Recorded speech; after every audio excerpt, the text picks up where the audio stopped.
Excellencies, ladies and gentlemen, we'd be grateful if you would be seated.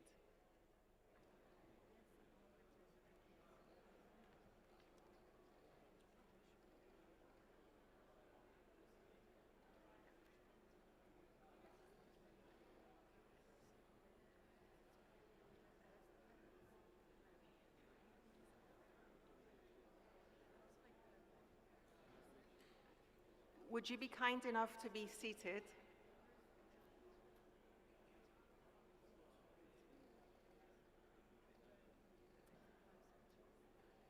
Thank you very much. We had the wonderful example from the main session, the opening session, where everything started on time. So we will try to continue that good practice.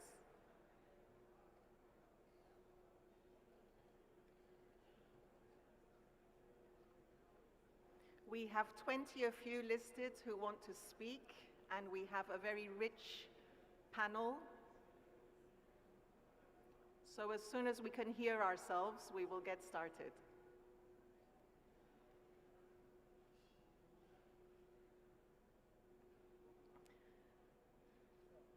It's a real honor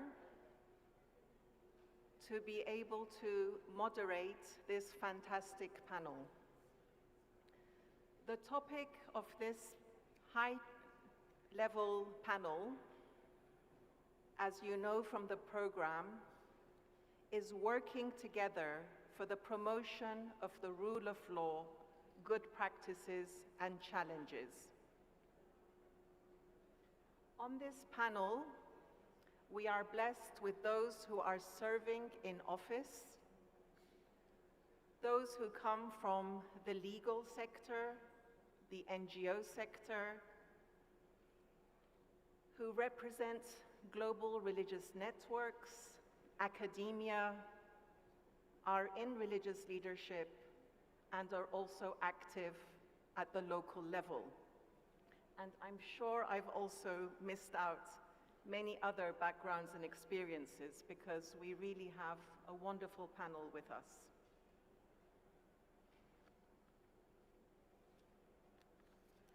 The premise of this panel is that upholding the rule of law is essential for the guarantee of the human rights of all, the human rights of citizens, non-citizens, stateless persons, migrants, minorities, and majorities alike.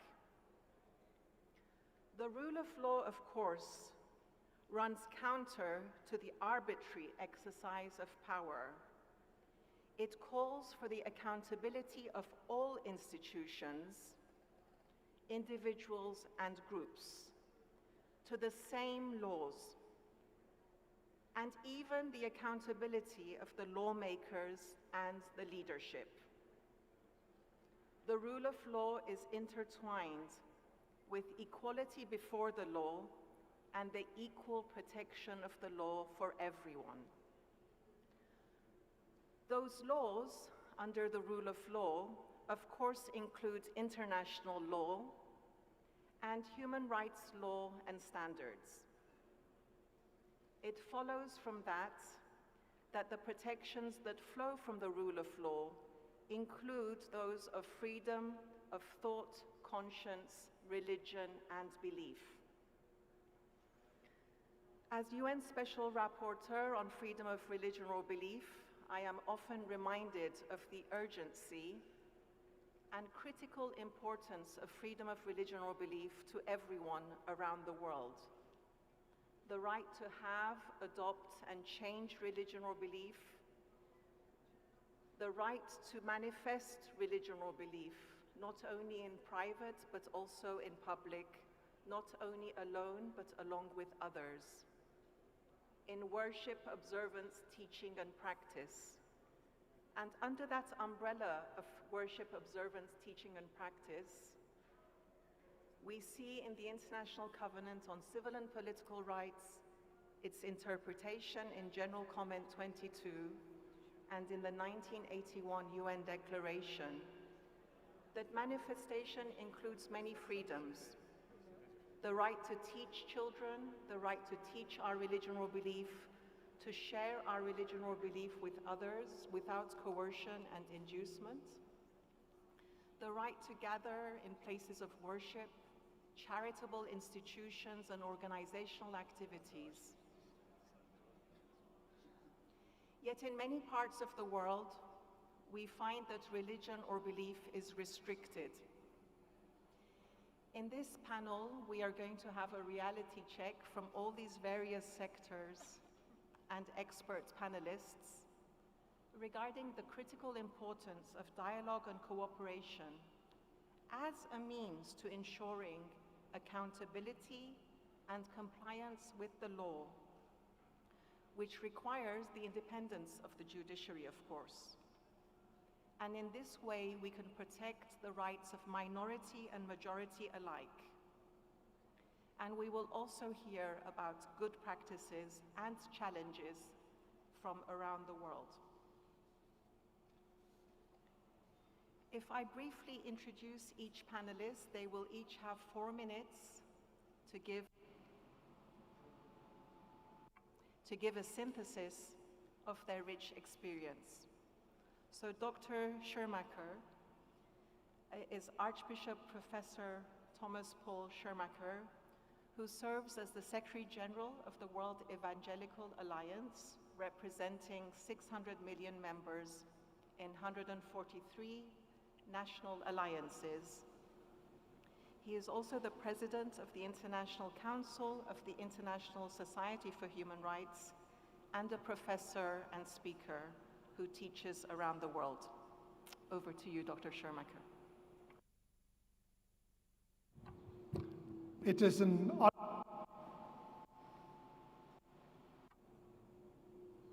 an honor and privilege to be the first speaker on this topic, even so you're all aware that it is impossible to speak 4 minutes about a topic that shapes the everyday life of billions of people. The German Constitution starts with the words, "in responsibility before God and all men." You know, Germany is a very secular country. These words do not have any legal value. You cannot use them at court. They just stand there. A commentary, a very famous commentary on the question why it is there, says, it reminds the state that it is built on foundations it cannot create itself. When we speak about the rule of the law and the question of religious communities, religion and belief on the one side and the state, the parliaments, etc. on the other side, both sides need each other.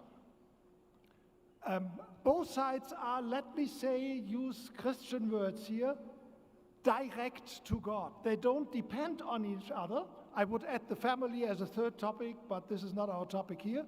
The state has a right in itself. It does not need the permission from religious leaders to exist. It exists there for peace, for harmony, for order, the rule of law. But where does the law come from? What is the moral base for all of this? This is not decided on by the parliaments. The parliaments don't raise children and give them a moral stability. They don't build up whole cultures. It is the religious communities, it is the beliefs that shape this. And this is why we need both. The religious communities need, let me say this very clearly because we do not have much time, sometimes the state and the rule of the law to be protected from other religions. If only the religions would be in the world, very often freedom of religion and belief would not be protected. And the big ones always would win and the small ones would lose. That is the one side. We need to assure this again and again. The rule of law is needed for the life of religious communities. But it's the other way around too. Where does the law come from? Where comes the moral backing come from? Where does it come from that the vast majority of people in the world accept the laws that are made by parliaments? This is something that goes back to the religious communities, to the belief systems, to the moral values of the people. And if they fade away, if they are not available, if they fight over with each other day and night, a country cannot be ruled. Because if you have a rule of law and everybody disagrees with it, you cannot put the whole population into prison, can you? You even cannot put 20% of the population in prison. You need a certain given exception of the rule of law. So, a practical example, in Germany, we have this problem that people at specific times will destroy, burn, I do all kinds of things to synagogues or to mosques. Who is responsible to stop this? Even if the Christian churches are not in favor of it, they cannot stop it. They are not the state. The only one that can stop it is the rule of law. If there would be not the rule of law now checking into it, who investigates, who were the people who did it, we would have to ask people to take revenge themselves. We would have to tell a mosque, there is no one who will help you, help yourself. So get some armed guards, and if someone comes, shoot him.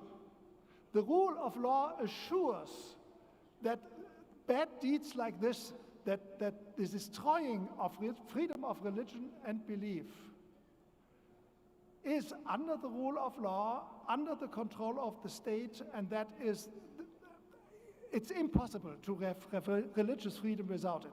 Yet on the other side, once again, it is the moral values that the religious and the belief communities give that make this possible. Because if you have a law that speaks about freedom of religion and belief, and 90% of the population don't want this, no police in the world can assure freedom of religion or belief. Thank you very much.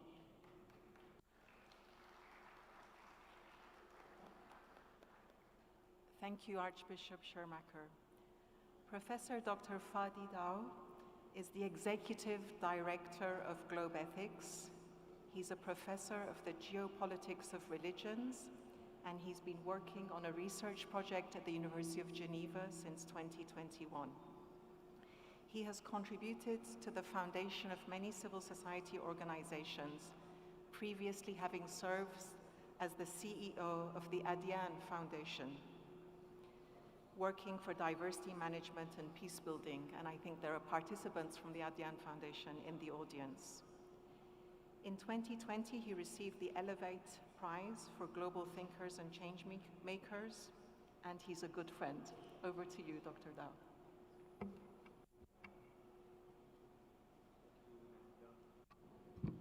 Thank you, Nadila. Assalamu alaikum. Good afternoon. This is a privilege to address both a community formed by both politicians and religious leaders. This represents a huge force in the room, and I would like to congratulate the IPU and Religions for Peace for having partnered together to discuss this key question of freedom of religion and belief. Let me start by asking you if you already hear this expression, lawful yet awful. What I mean by this is that the rule of law is the base of building peaceful societies, but it is not enough to live together. And this is why, in my very few minutes I have in this introduction, I would like to say that we are here in this room representing two great, as I mentioned, forces, political, religious communities together. But the real force that join us is the value system, the common values that we believe in, and we struggle to make them happen in our societies, and not the power that we have, either political or religious. If you look at the global surveys about trust in the world, unfortunately, and pardon my frank speech here, you would see that politicians are the least trusted category, and the scientists are the most trusted category. And religious leaders also are more in the least trusted group and not the most trusted group. Social media is more trusted than religious leaders.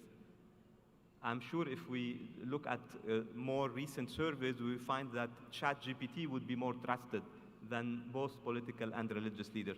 We live in a big global challenge of mistrust of institutions, mistrust in leaders, and this is why we need to rebuild ethical leadership.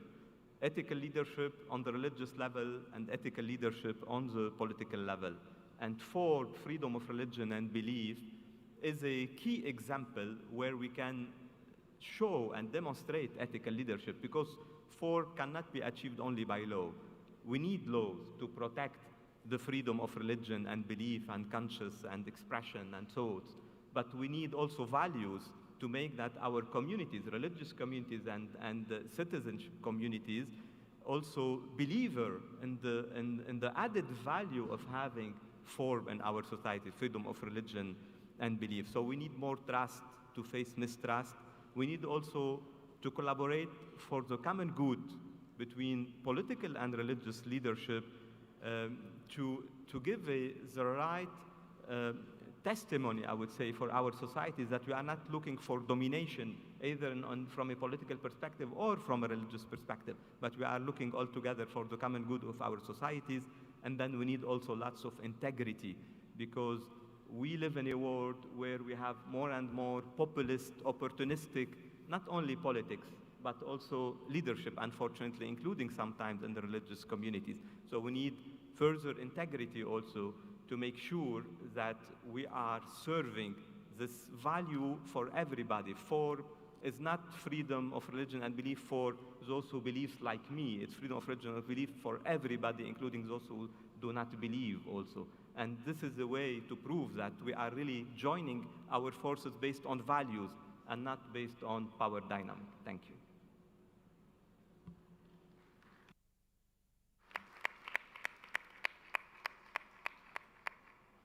Thank you very much, Dr. Dao, for reminding us that the day we disassociate values from religion and belief, or indeed from community and the rule of law, we are indeed impoverished.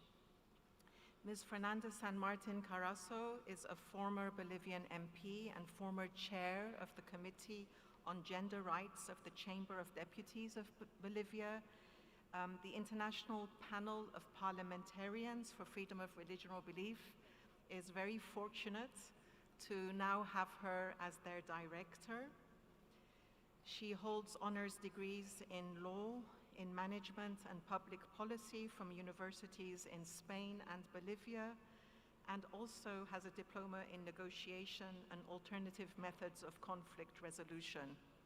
IPP-FORB and IPU share many common missions in relation to this topic, and it's an honor to hear from you, Fernanda.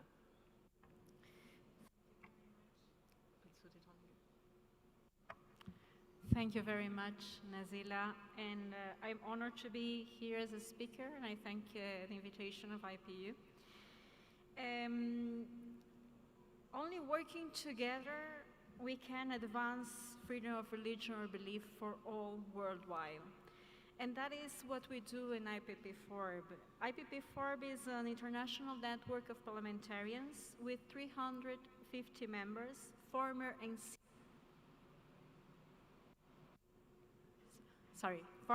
sitting MPs from around 97 countries around the world.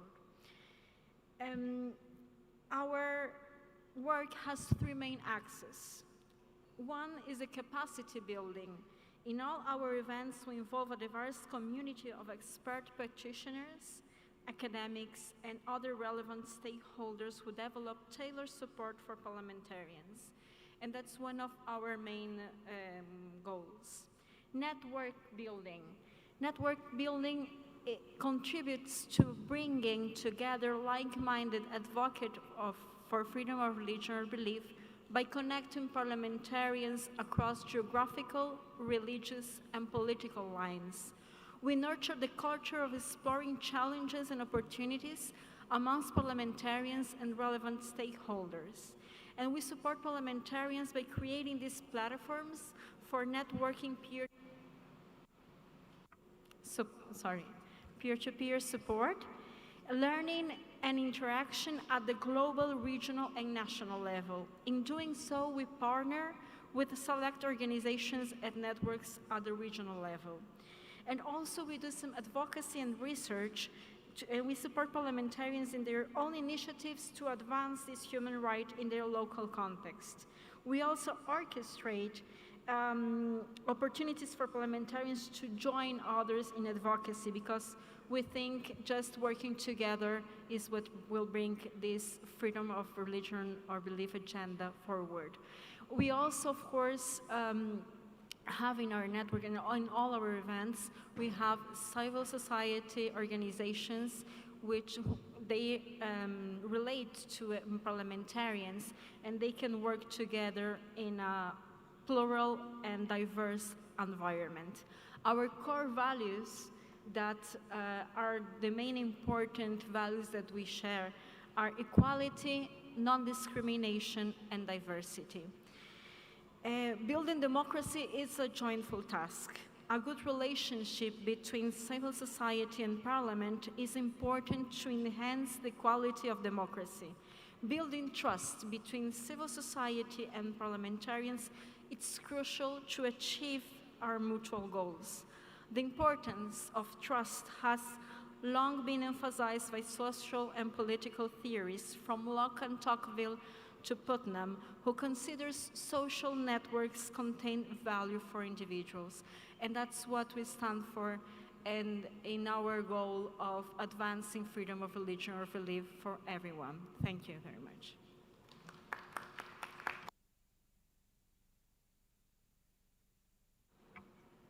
Thank you so much. It was so complementary also to what Fadi spoke about earlier, that pluralism and diversity includes a whole variety of religions and beliefs around the world, and you called for the importance of cooperation between different actors. It's now a particular pleasure to hand the floor over to Speaker Marichel Batet. She was first elected to the Congress of Deputies of Spain in 2004 and has been its speaker since May 2019. She hails from Catalonia and was a Minister for Territorial Policy and Public Function from June 2018 until election as Speaker. She was trained as a lawyer and taught law previously, and the floor is yours, Speaker Batet. Thank you very much, Nasila. Muy buenas tardes a todos. Un cariñoso saludo a Su Majestad el Rey de Marruecos y a su consejero. Muchas gracias por estar aquí. Presidente Rashid, un placer que también... Well, thanks very much indeed for giving me the floor, for the invitation extended to me. I would like to thank you immensely, Mr. Pacheco, dear colleagues, dear ladies. I would like, first and foremost, to thank immensely for the hospitality extended to us by the UAP and by Morocco, and I would like to express my congratulations for the magnificent organization today, and this is a message in itself. A land of tolerance. Morocco is a land of hospitality, as has been underscored during the opening session. This is a coexistence, a land of coexistence involving the Muslims and the Jews and the various religions present over the land. The rule of law, this is a human creation with which we ensure peace within the communities, and also permitting people to exercise their freedom, the freedom of worship, particularly as has been highlighted, more particularly with regard to the rule of law. If man really were angels, then the state wouldn't be necessary. The state is necessary because it avoids problems within a community. But the state as a rule of law really needs to be neutral, and there are basic principles, the principle of neutrality of the state, more particularly with regard to religious worshipping. constitutional system in Spain, as well as in other places, there is really separation of powers, more particularly, and needs to be done over respect, equality, and autonomy. And this way, the relationship holding between institutions is quite important. And religious institutions, even though this needs to be a clear-cut principle, more particularly with regard to facilitating the coexistence and involving the various creeds and beliefs, and so to guarantee fully and squarely the worship. This is quite indispensable in the building of any democracy, particularly, or in the construction of an edifice that is a common edifice, particularly. So now we know very well that the freedoms really have there is the state is shoulders responsibility to ensure protection of the community, and so there is the state needs to cooperate with the communities, more particularly, and this is based on various contracts and also various agreements, and there is a special regime for enhancing the protection of people and cooperation agreements with the Christian church, as well as with the Jewish community. And so the second aspect, more particularly with regard to the protection of the religious freedom, more particularly in order to make it possible for people to grow and prosper individually, particularly, and so to fight against the discourses of hatred and discrimination. And the state does its contribution, more particularly in order to enhance the protection of the individual and removing and staving off the threats, more particularly encouraging the freedom of worship. And so I do believe that we need to work together in collaboration for boosting the tolerance-based policies, more particularly.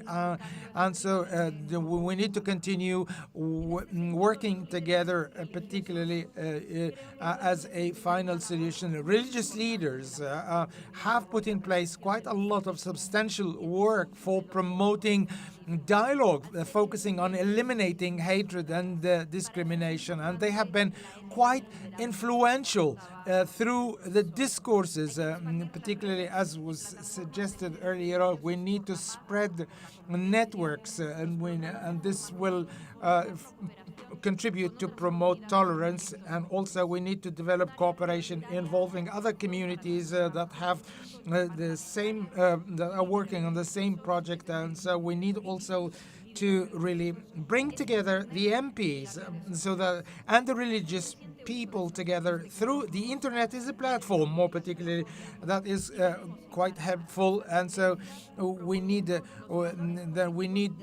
do away with those behind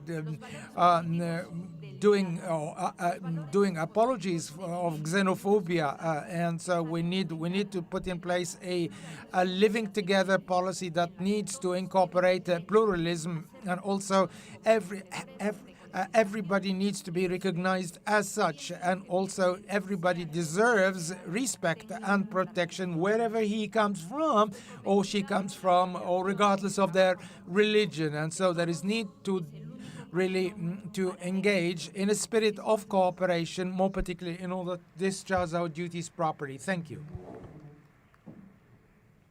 Thank you so much. Merci. Together in our full diversity. It is not for the state to limit the number of recognized religions or to declare some unrecognized or intolerable. The dignity, equality, and respect of all must be upheld. It's not a closed list that we will decide what religion you belong to and which ones are recognized, and we will manage it. The state, as you suggest, has a facilitative role in order to an impartiality that allows respect and the rights of all to be upheld. Thank you so much for that, Speaker Batet. The next speaker is Mr. Norbert Tancano, who's a specialist in African parliamentary organizations and the winner of the 2020 prize for an outstanding parliamentary official, awarded by the Parliamentary Assembly of La Francophonie. He is a lawyer by training and profession, and he's currently the Executive Secretary of the G5 Sahel Inter-Parliamentary Committee, bringing together the parliaments of the Sahel region with its headquarters in Niger. Over to you, Mr. Tankano. Monsieur Tankano. Well, thanks very much indeed for giving me the floor. We are being asked to speak about the rule of law, the role of the religious leaders in the promotion and the preservation of the rule of law. And so if we notice today more than ever before, or everything that is taking place in the world, we need to say that when we move forward, we may backpedal as well. Particularly without the rule of law, at least we are going to backpedal. And so at the African level and the Sahel level that I do know better, the rule of state, the rule of law is defined as a place whereby everybody is treated on equal footing and is subject to the law. When we look at the security crisis in the Sahel and when we look at what's taking place beyond the Sahel, that we have the impression that there is a challenge. There is a challenge for the rule of law. What is the role played by the Parliament for the promotion and the preservation of the rule of law, more particularly, whether at the national level or at the international levels? The Parliament has quite many levers. At the international level, more particularly on the occasion of the General Assemblies of the UAP, there is the possibility to float resolutions and recommendations. An MP in the recent assembly has put forth a resolution for controlling erosion, and so unfortunately it didn't see really a way for implementation. And so at least if it was adopted, if this was adopted, if this rule, if this resolution was adopted, then it could pave the way for eradicating erosion. And when our houses are being burned, or when a church is being burned, or when we attack a mosque, this is going to increase violence. And MPs can adopt and draft appropriate legislation to fight against these things and implement the resolutions that have been adopted. These resolutions can have an effect, a positive effect on a national level. At the national level, outside what has been said so far in the parliamentary report of the UAIP, bringing to bear on the religions and their role, there are quite many practices and quite many methods that the parliament can adopt, particularly boosting the dialogue within the community of MPs themselves, or particularly auditing professional leaders, particularly during the working commissions, and by organizing open days on interfaith. Quite many MPs engage in such activity, engaging in interfaith activities. In the Sahel, there are quite many extremist groups, terrorist groups particularly, that wishes to install the Islamic Caliphate. This goes against the freedom of thinking, freedom of worshiping, and so when we think about this, we feel not at ease, and so in the countries of the Sahel, up to 80% of the population is of Islamic origin. Why Islamicize a population that is already adopting Islam as a religion? But by killing children and by killing their mothers and by burning mosques and genuinely there is a challenge of the state and the rule of law, particularly in the Sahel state. When we say what is the role to be played by religious leaders, by MPs, in the case of the Sahel countries, this role is very delicate to shoulder, particularly. We're not talking about religious freedom or the freedom of thinking. It's up to the international community and to the parliaments to support the Sahel MPs. So in order to really secure their right to life, more particularly, and this is quite important development. This is all I wanted to contribute with. Particularly, I would like to thank you immensely for your attention, ladies and gentlemen. Mr. Tancano, thank you for taking us right back to the question to this panel about the role of parliamentarians alone and along with others, and the efforts they can undertake to ensure this freedom for everybody. Indeed, freedom of religion or belief is not only the right to worship, observance, teaching, and practice, but also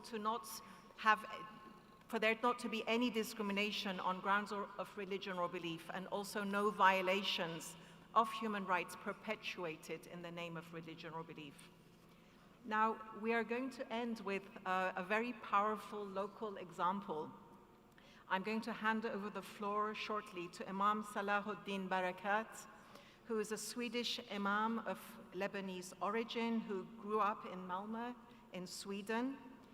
He has studied some of the foremost theologians and scholars of the Islamic world. He teaches Islamic spirituality, theology, legal methodology, Quranic tradition, hadith doctrine and jurisprudence. He is active on countering racism and extremism and represents the Malmö Muslim Network, and is co-founder, with the rabbi next to him, of Amana, the Jewish and Muslim Trust and Faith Project at Malmö. He will be joined, of course, by Rabbi Moshe David Hakohen, who's a community rabbi in Malmö, Sweden, where he lives with his wife and family. He grew up in a settlement in Israel. He became active in interfaith dialogue. He focuses on bridging and countering violence through religion and is the co-founder of Amana, which works to counter, amongst other things, anti-Semitism and Islamophobia by creating trust between the Jewish and Muslim communities and the wider society. The perfect partners to parliamentarians in Sweden, I'm sure. So I hand over the floor to the two of you. You can divide your time as you wish, and thank you for being with us. Thank you to the host to the conference, and specifically to the Moroccan Parliament and the Kingdom, who bring forward the historical Muslim-Jewish relations from the past to the present day. Today we'll bring you a case example from Sweden, where civil society and religious leadership had the need to step forward where the law failed to protect the minorities, and therefore we were forced to step forward. Less than half a year ago, at the end of January, an horrific act of violence occurred in Stockholm, the capital of Sweden, an act that was backed and protected by Swedish law. A Danish provocateur was granted permission by the Swedish police to burn the Quran as an act of freedom of expression, which he promptly did. This was not the first or last time that this occurred in Sweden. Bringing in international politics, this time the provocateur burned the Quran in front of the Turkish embassy, causing outrage throughout the Muslim world. Though the Swedish lawmakers as well as police wished to prevent it, they did not have the legal cause to do so. For us in the Jewish community, reflecting from our tragic long history of persecution, which included many times the burning of our sacred books, it was very clear to us that this was a dangerous act of hatred that must be stopped. Together with Amana, the Muslim-Jewish Partnership of Trust, all the Nordic Jewish communities from Sweden, Finland, Denmark, and Norway, all united in a historical statement clearly condemning the act, quoting Heinrich Heine, "In a place where books are burned, people will burn as well." For us, it was clear that such an act was meant to threaten the Muslim community and had no connection to freedom of any sort, rather abused the law in order to promote hatred and racism. For years, Amana has been working closely to create a trusted partnership between the Muslim and Jewish minority communities, working for each other against anti-Semitism and Islamophobia. It took many years of trust building to lead to this important act of solidarity. Following this statement, Amana has been engaged in discussion with Swedish Parliament as well as experts of law regarding the legal definitions of hate speech and freedom of expression, bringing forward the views of our minority communities. And I pass the microphone to my dear colleague and partner. Thank you very much. Of course, after this happened,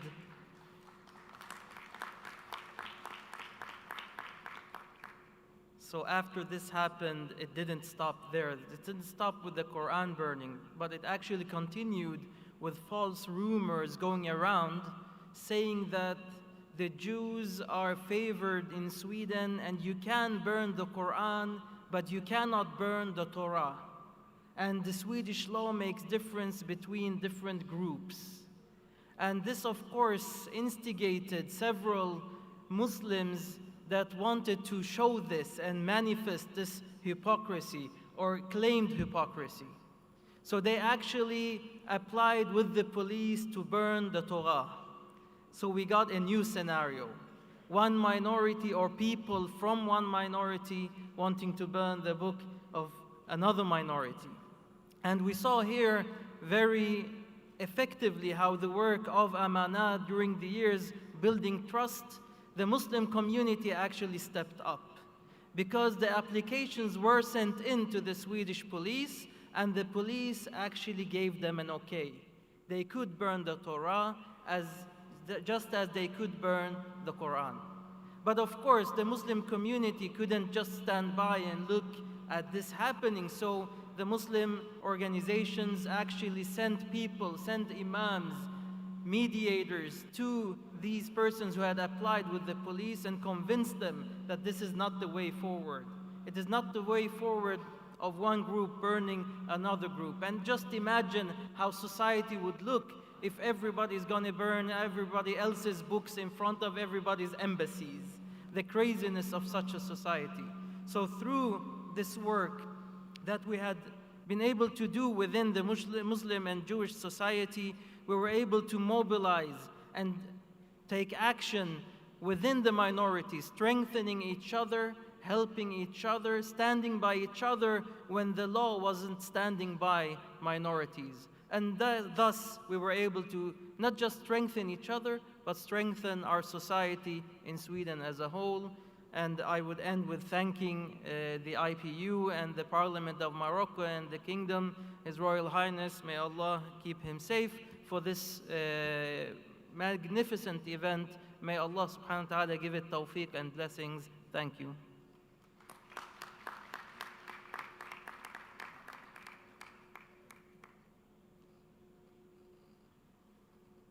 Thank you so much. What an excellent example that regardless of the structures and laws at every level of society, how powerful the grassroots can be in creating trust. And perhaps actually that's the foundation of community, the active grassroots standing in solidarity and support of one another. I'm going to hand over the floor to Mike from the IPU to announce the first 3 speakers from the floor. Each of you will have exactly 2 minutes or less to speak so that we can take all of the submissions and requests to speak from the floor. Whilst you're coming up, I will see if there's anybody who has a burning need to speak from the panel in response to one another, and otherwise we will wait for the first speaker from the floor. Okay, so for this segment, participants are invited to remain in their seats. The cameras will find you in the room. So the first 3 speakers are Mr. Pornpech Wichicholchai, President of the Senate of Thailand, followed by Mr. Andrea Benzo, followed by Mr. Gaudencio Mahabamesu of Equatorial Guinea. Whilst you are being found, does anybody from the panel want to come back on what the other panelists have said? Yes. So we've found the speaker from the floor, have we?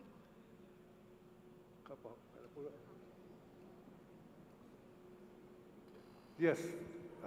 Okay, yes, that's please. my turn. Honorable Chair, distinguished delegates, dear colleagues. Since the beginning of the nation, Thailand is indeed blessed with multicultural richness and a long history of diversity and tolerance. While predominantly Buddhist and secular, Thai society is a multi-faith community where people of different religions and cultures have lived together, side by side, in peace and harmony for centuries. The Constitution of Thailand was written to reaffirm our commitment to equality, inclusion, and the rule of law by guaranteeing the fundamental freedom of worship for all Thai citizens and prohibits unjust discrimination based on religious identity or belief. It also obligates the state to protect other religions and upholds the Thai monarch as the patron of all faiths. Inside the Thai parliament, religions have never been an issue. When a Muslim MP was elected as Speaker of the lower house in 1996, and since 2019, a healthy number of non-Buddhist MPs have been well represented in both chambers. The Parliament of Thailand truly believes that the power of cultural pluralism can be used as a constructive force to break down walls of division and unite different faiths through interreligious cooperation based on shared universal values. Parliamentarians can be a living model for combating all forms of intolerance and cultivating the culture of peace and reconciliation for the better future of humanity. Thank you very much.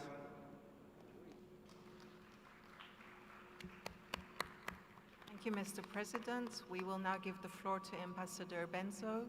We will take 5 speakers from the floor before opening it to the panel.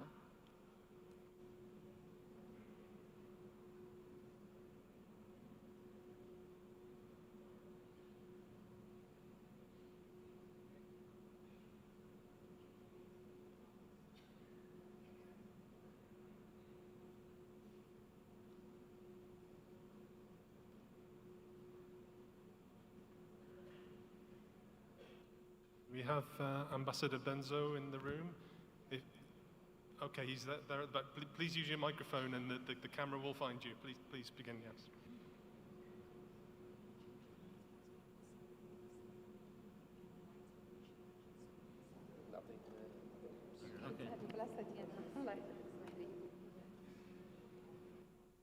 If you have a microphone near you, please press the button and begin talking. The camera will find you.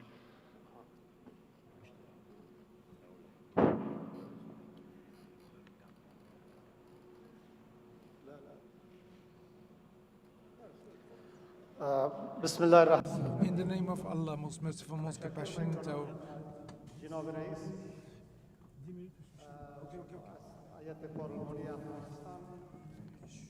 Gentleman is speaking in Farsi.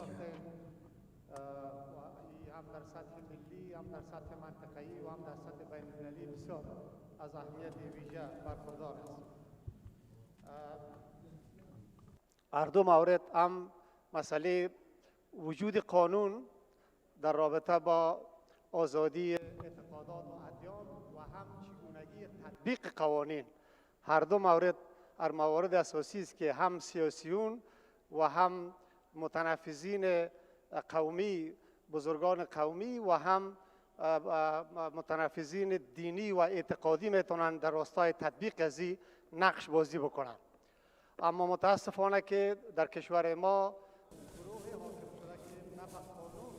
اعتنا داره، نه قانون رعایت میکنه، نه قانون وجود داره، نه پارلمان وجود داره، نه نهاد انتخابی وجود داره.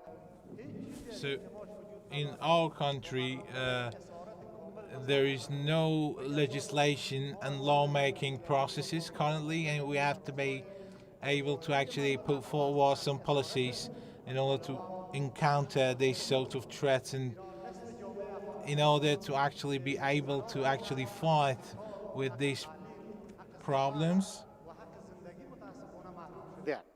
چه برسه به این که در اوج زمینه آزادی بیان وجود داشته باشه، آزادی اعتقاد و دین وجود داشته باشه. از دین اسلام متاسفانه یک تصویر وارونه به دنیا نشان دادن متاسفانه. به این دلیل ما امیدوار هستم که در این عرصه هم دنیا توجه داشته باشه. تشکر میکنم. I don't have the voice here. البته ما انتظار داشتیم که سفیر ایتالیا اندریا بنزو سخنگوی اون قسمت باشن، ولی بالاخره خوشحالیم که صدای شما رو هم شنیدیم. Could I now give the floor to Ambassador Andrea Benzo if he is here? Unfortunately, the lighting means we can't even see you. What did she say? So if I don't hear Ambassador Benzo, we'll move to the third speaker. If the lighting could be adjusted so we might see the participants, that would be really helpful. Let's move on to the third speaker, and Mike will kindly introduce the other two speakers. So the next speaker is Mr. Gaudencio Mahaba Mesu, Speaker of the Chamber of Deputies of Equatorial Guinea, followed by Mariana Hnip, President of the European Network on Religion and Belief, and then after that, Mr. Jacob Francis Mudenda, Speaker of the Parliament of Zimbabwe. So, Mr. Mahaba Mesu. Merci beaucoup, Monsieur la Présidente. Chair, dear attendees, ladies and gentlemen, honorable presidents, honorable President of the Council of the Kingdom of Morocco, honorable MPs, ladies and gentlemen, taking the floor in this parliamentarian conference, allow me first and foremost to express my appreciation and gratitude and to congratulate more particularly on behalf of Equatorial Guinea, congratulate the Kingdom of Morocco and its parliament for the hospitality extended to us since our arrival in this beautiful country, more particularly in this beautiful city of Morocco. This parliamentary conference, co-organized by the UIP and Morocco and Peace, and with the support of the Alliance of the United Nations Alliance for Peace, constitutes the most important forum for promoting the points of views and sharing relevant information, particularly of people from different extractions, particularly on boosting religious dialogue, particularly for our distinguished participants, ladies and gentlemen. The Declaration of St. Petersburg of 2017, bringing to bear on the promotion and on cultural pluralism and peace via interreligious dialogue, recognizes that the interfaith dialogue really is a keystone for promoting cultural pluralism. The parliaments of the world, as representative of the world, need to commit themselves for promoting this opening and for more inclusive communities. As everybody knows, the religious dialogue has historically started during the first parliament that took place in Chicago in 1893. During this session, Interfaith religion convened. So the seed of the movement was sown particularly and continues to germinate. And we remember the fourth edition of the Parliaments of Religion during the Forum of cultures in Barcelona back in 2004, which was the most popular and diversified action of the forum. In the same vein of ideas, we know UNESCO that considers religion as an expression of culture and religious freedom, as is part of the interfaith dialogue. And so United Nations considers religion as an inalienable part of humanity. And so, which brings us to work together for the preservation and the conservation of this heritage, guaranteeing, therefore, our future generation destiny. And so it's quite important to inform you that the Constitution of my country recognizes to the citizens the freedom of religion. It adopted a law, particularly on the religious freedom back in 1992 in my country. To which is added the universal ratification of the human rights adopted in 1948 by the United Nations, as well as within this same context, the parliamentary institution of my country back in 2017 draft or put really a celebration, and people meet to celebrate. Thank you so much for that rich contribution. Merci beaucoup, Monsieur la Présidente. Thanks very much indeed. I do apologize that time is so short and appreciate your cooperation. Thank you. We have many speakers waiting to take the floor, so please keep your interventions to 2 minutes. So the next speaker is Ms. Mariana Nip, President of the European Network on Religion and Belief, followed by Speaker Mudenda of Zimbabwe. Do you have Mariana Nip? Okay. Thank you.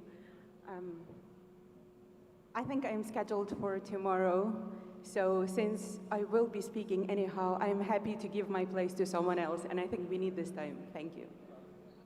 Thank you very much. Speaker Mudenda.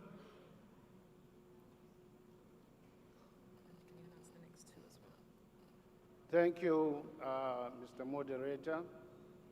First of all, I think it is important that we must understand the concepts we are dealing with.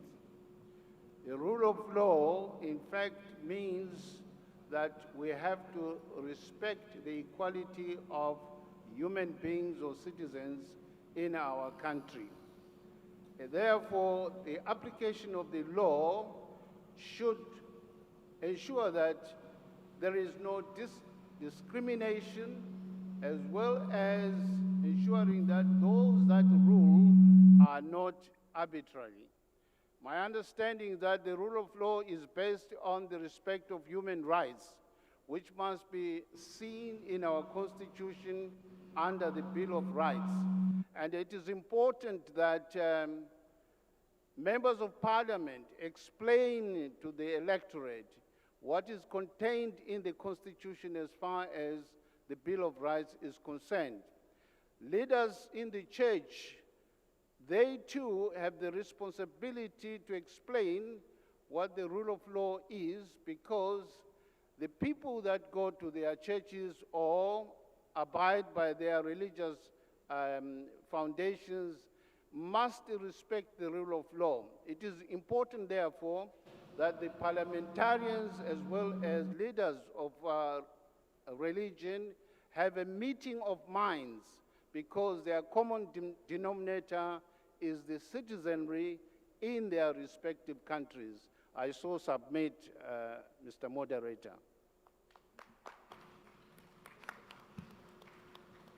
Thank you so much. We will take 2 more speakers from the floor before opening it to our panelists. So, Mr. Enrique Montes. Thank you, Madam Moderator.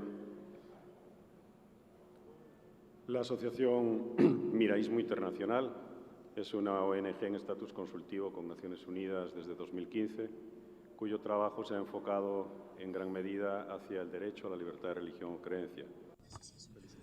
The association which I represent here is thrilled to be here. We would like to laud the work of the conveners for organizing this conference, and more particularly would like to thank the panelists of experts. And so we have responded positively.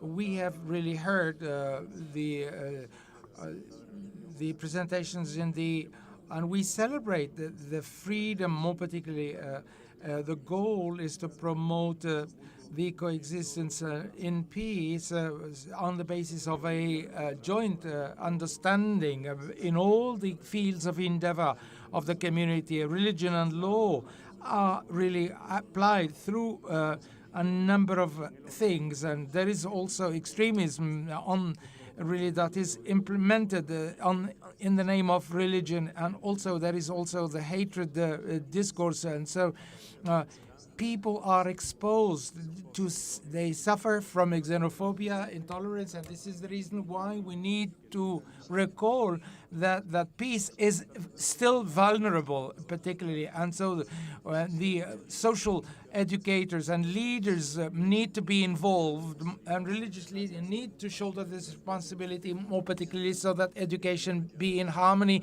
with the requirements of the pluralistic community and based on living together while respecting each other. And so we need to be creative and innovative as far as education is concerned, but at the same time by implementing all the scientific breakthroughs, particularly, and so availing ourselves of the science and research in order to really enhance the well-being.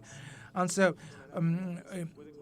respect and tolerance can participate fully and squarely in the building of peace, particularly depriving the community from this information can impact negatively on the community and on the state. All countries need to work together and pool their efforts in order to really educate the children, more particularly by teaching them tolerance and respect, and this is how and is conducive to move forward and make headway. The role played by educational institution and role played by the parliament, more particularly, they need to reconsider the diversity, religious diversity that will make it possible to ensure coexistence, and depending on all these elements. Thank you. Back to you, ma'am. Thank you. The next speaker will be Madame Adjidiara Mergan Kanouté of the National Assembly of Senegal. Then the panelists will respond for some time. So after the panelists have spoken, the next two speakers will be Mr. Leo Igwe of Humanist International, and then I believe Mr. Benzo is in the room, so we'll come back to him. But do we have Madame Mergan Kanouté? Je vous remercie, Monsieur le Modérateur. Mr. Moderator, I'd like to underscore that convening such a conference on inter-religious dialogue is quite an important thing. And so quite an important symbol. Africa is a land of where people are attached to their roots, particularly, and they are attached to their the rule of law, and so inclusion and striking a balance of religious tolerance can promote the rule of law, particularly in our African countries, and also with the support of MPs and parliaments. So the parliamentary chambers are called upon to contribute to this.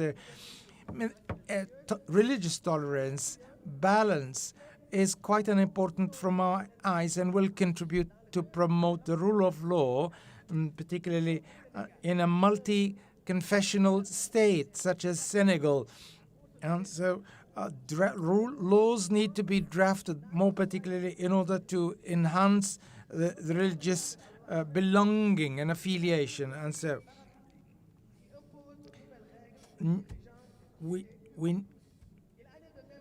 it's the same. Laws of with a local content need to involve local and grassroots communities, particularly in the exploitation of minerals. The National Office Against Corruption really needs to be, his role needs to be enhanced. Senegal has been ruled for the last 20 years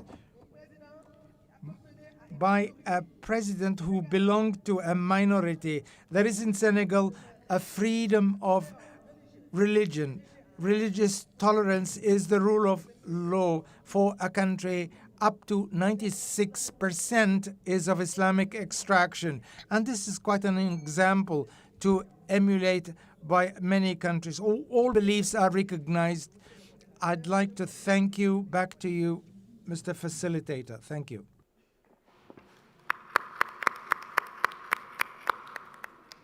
Thank you very much. I will now give the panelists the opportunity to respond to one another and to what they have heard from the floor. Nobody is contesting the importance of the rule of law and that it is deeply intertwined with the enjoyment of human rights. So perhaps we can focus our attention. I invite the panelists to focus their attention on how Parliament, with the cooperation of civil society, can ensure that laws are grounded in human rights principle and applied impartially and enjoyed equally. So perhaps we can reverse the order and we hand over to the Imam Salahuddin. Just a comment I heard several times at least, the wordings of respect for the rule of law. I think we should take it a step further and try to build appreciation for the rule of law. Otherwise, I think there is a sense of power dynamics in the word respect. Appreciation is something that is built through positive means and methods. And to be able to achieve appreciation of rule of law, I think it's key to remind ourselves of not letting the rule of law being abused, not letting freedoms being abused, because when they're abused, it undermines appreciation and it undermines the essence and need of law itself. Thank you.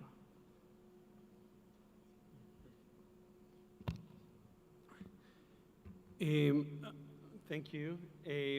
I'd like to comment on another keyword that we heard here from many of the participants, and go back to the question to what do we actually do when the law is failing to protect the rights that it's supposed to protect and why that is the case. And following a keyword appreciation, I want to comment on the word tolerance and just bring forward that if I tolerate my wife, I should go for marriage consultation. So if we are in a situation where we are just tolerating one another and not having appreciation, as the Imam said, for one another, we are failing as a society. If we as lawmakers are just protecting the rights but not creating a cohesive society in which people appreciate one another, then society is failing as well. So if we can take the word tolerance out of our terminology and use the word appreciation, I would say from our experience, then that is what is creating trust in society, which we heard was lacking here. Thank you very much.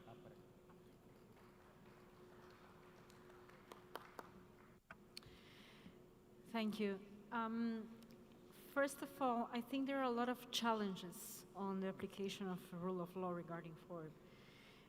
One of them is identity politics and polarization that are on the rise. And I think what the previous panelists just addressed, I think it's one of the main things that we need to focus on when we talk about freedom of religion or belief. It's not tolerate someone, it's to appreciate and to give room to diversity, to plurality.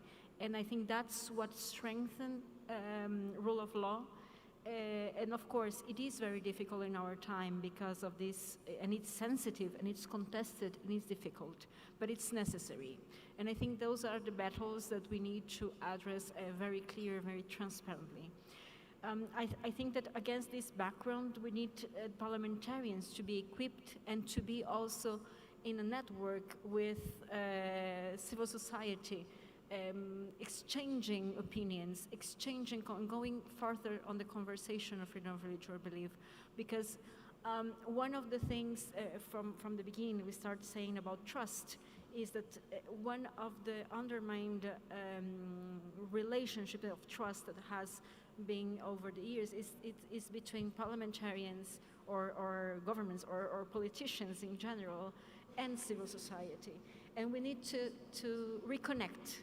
We need to reconnect parliamentarians, politics to civil society in order to have a goal together and defending and advancing freedom of religion or belief for all. Thank you.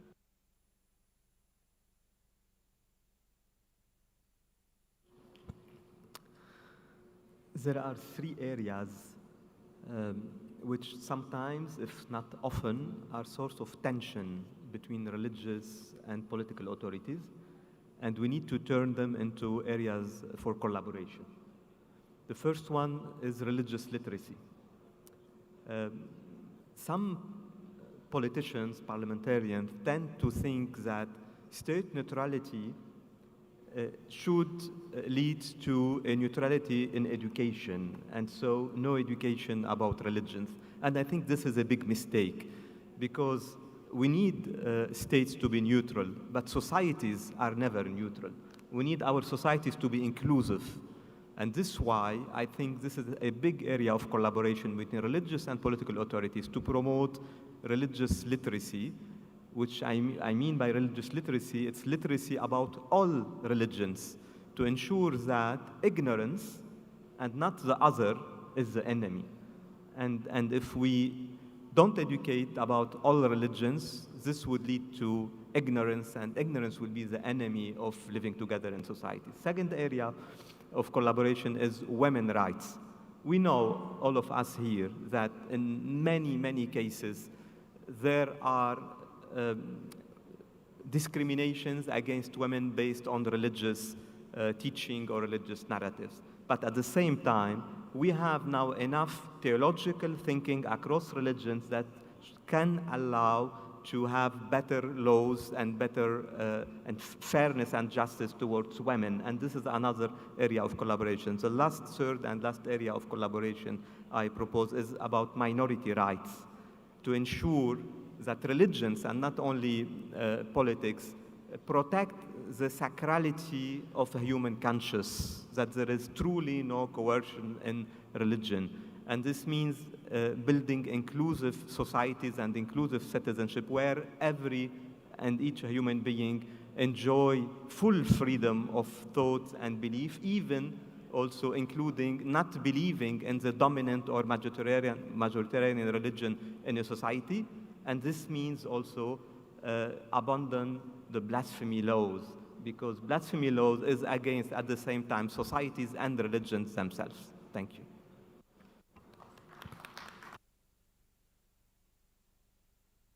Professor Fadi, I'm going to come back to you. You say that all religions should have rights, but there may be many politicians, there are many political contexts in which recognition is only for 1 or 3 or 7, but it's limited. So how do legislators go about widening that circle of inclusion in a practical way? How do we include all? So thank you for the opportunity, Nandila, to dig in, this reflection. The answer in 2 words would be inclusive citizenship, and inclusive citizenship not only as a societal culture, but also as a legal framework, which means that building our societies in legal system, constitutional and legal system, based on freedom of religion and belief to all, everybody, and also going to the societal level, as I mentioned, education, women's rights, minority rights. Practically speaking, there is no contradiction of having a majoritarian community that is shaping the culture of a society somewhere. If I take the example of Egypt, I mean, it's obvious that the Islamic culture is a dominant main cultural dimension of the Egyptian society. But if this goes against the existence of the Coptic community, for example, or non-believers or other communities, this means that we are in exclusive societies. So the big challenge is for parliamentarians and also to collaborate with religious leaders, how to reflect this in constitution and legal framework.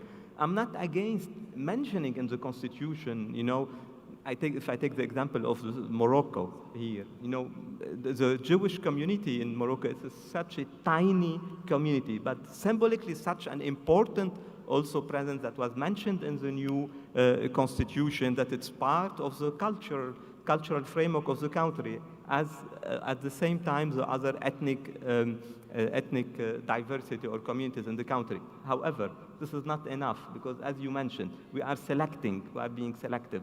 We need to be more inclusive, which means this is why we need to make freedom of religion and belief the starting point of inclusivity and not as an ending point. Thank you for your tolerance, Archbishop Schermacher. Now over to you. So, the first and the last. I would like to underline again that it was mentioned we need the rule of law against religious extremism, against a form of religions that destroy a society. At the same time, the state needs to protect freedom of religion and belief, which is something different. But I do not fully agree that the state does not need something similar too. I think the religions have a moral and a prophetic voice to remind the state what it is there for, that is the good for the people and not the good of individuals. So, but let me turn this into a positive thing.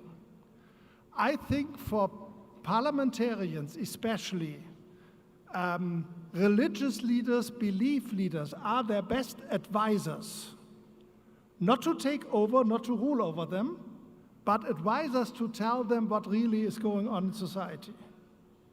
At the same time, for religious leaders, it is very good, and often parliamentarians and politicians are their best advisors. Again, not because they want to run religions, but they can tell them a lot of things that we might overlook. If this would not be here, I would propose a global conference of parliamentarians meeting with religious leaders. But we are here. So friends, take your chance. If we do not talk, we cannot make progress. The best way to destroy a marriage is never to talk to each other. And if you don't get the couple to talk to each other, it never will improve. This is the one-time chance for us really to get to know each other. And you ask the question, small religions. It's for both sides. Parliamentarians need to get to know those small religions. Just meet them, invite them over. When they are out of the door, you can still think your thing, but get to know them personally. And it's also a religious task to the big religions. Take your small friends at your country. Get an appointment with the parliamentarian or the politician and say, I would like to come along, but I would like to bring my smaller friends, so to say. But you see, what is one of the strangest things when it comes to freedom of religion and belief, representing the largest world religion, the other large one is Islam. Christianity in many countries is the absolute majority of people.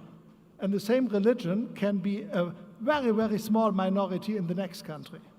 And the same with Islam. In many countries like Morocco, they are the majority. In my home country, in Germany, they are a minority. So if we come together, if we work hand in hand and agree that we if we both protect the minorities of other religions in our countries, we do just the most normal thing, because everyone can be big here and small there. And we want to be dealt with, as a Christian, I want to be dealt with the same way if I represent in one country the official religion, and in the next country I'm the only one of two Christians in the country, because I'm still a human being and nothing else. Thank you very much. Thank you very much. As a housekeeping, the people at the back, might you speak a bit more quietly because others can't hear? And if I hand over now to Mr. Tancano for the last word from the panel for now. Merci, Madame la Modératrice. Madam Moderator, I'd like to intervene and react by adding something to talk about the limitations of the inter-religious faith dialogue, particularly for the promotion and the preservation of the rule of law and the state.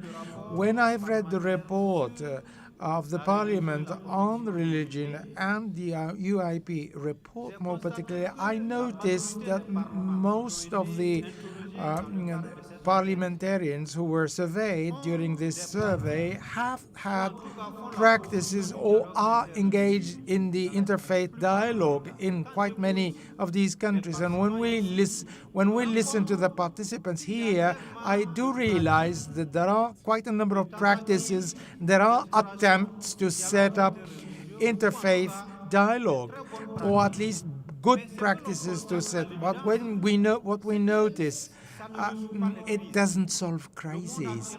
The world currently is riddled with crises. What is happening? I think we need to raise a question. Either this interfaith dialogue is not sincere, a dialogue, or it is insufficient, or there is an effect, an endogenous effect, particularly on these various states. These are the four major preoccupations that I have in mind. And so whether we in the Sahel or in Ukraine, there are crises in the Sudan. So we have two Muslim factions fighting in the Sudan, and I think all the summits, so all the countries of the in the Islamic world need to put their clout so that they bring these two warring factions to an end. We're talking about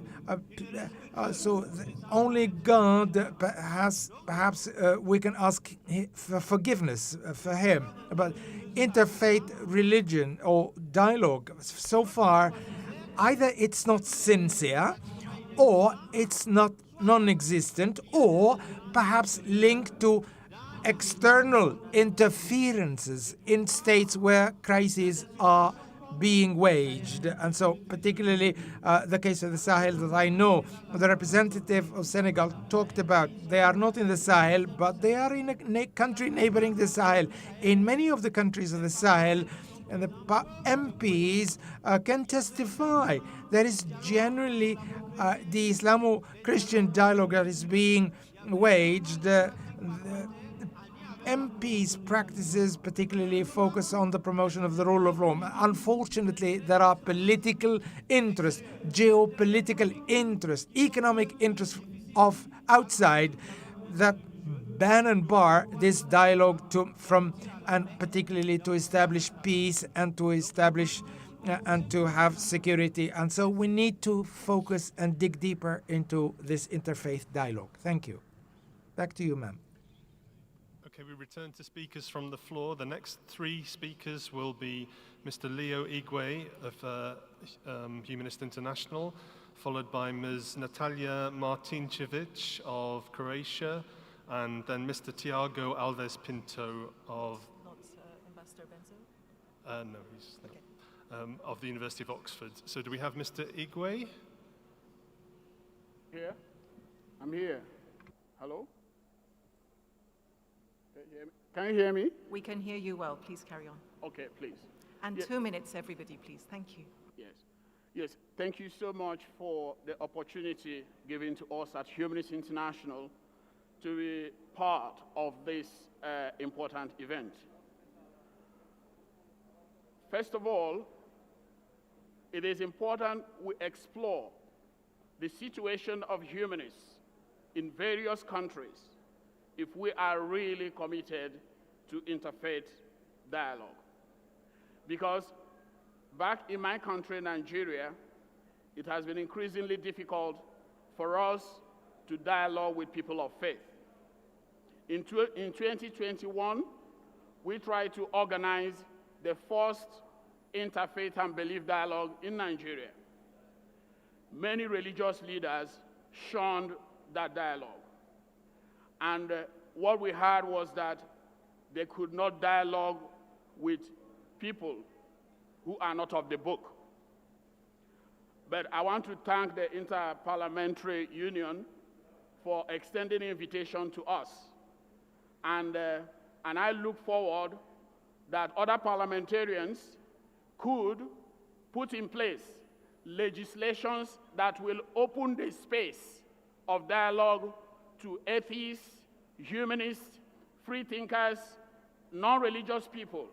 Because what is most important for us at the humanist community is not our religion or belief. We can always change it. We can always discard it. What is important is our humanity.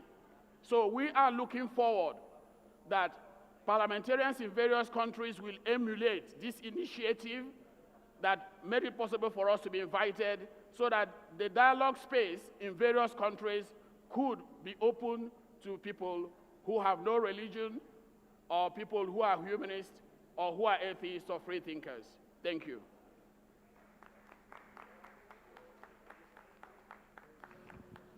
Okay, so next is Ms. Martincevic of Croatia, followed by Mr. Tiago Alves Pinto, and then after that it will be Mr. Sukamta Mantamhiharja of Indonesia. So Ms. Martincevic, please.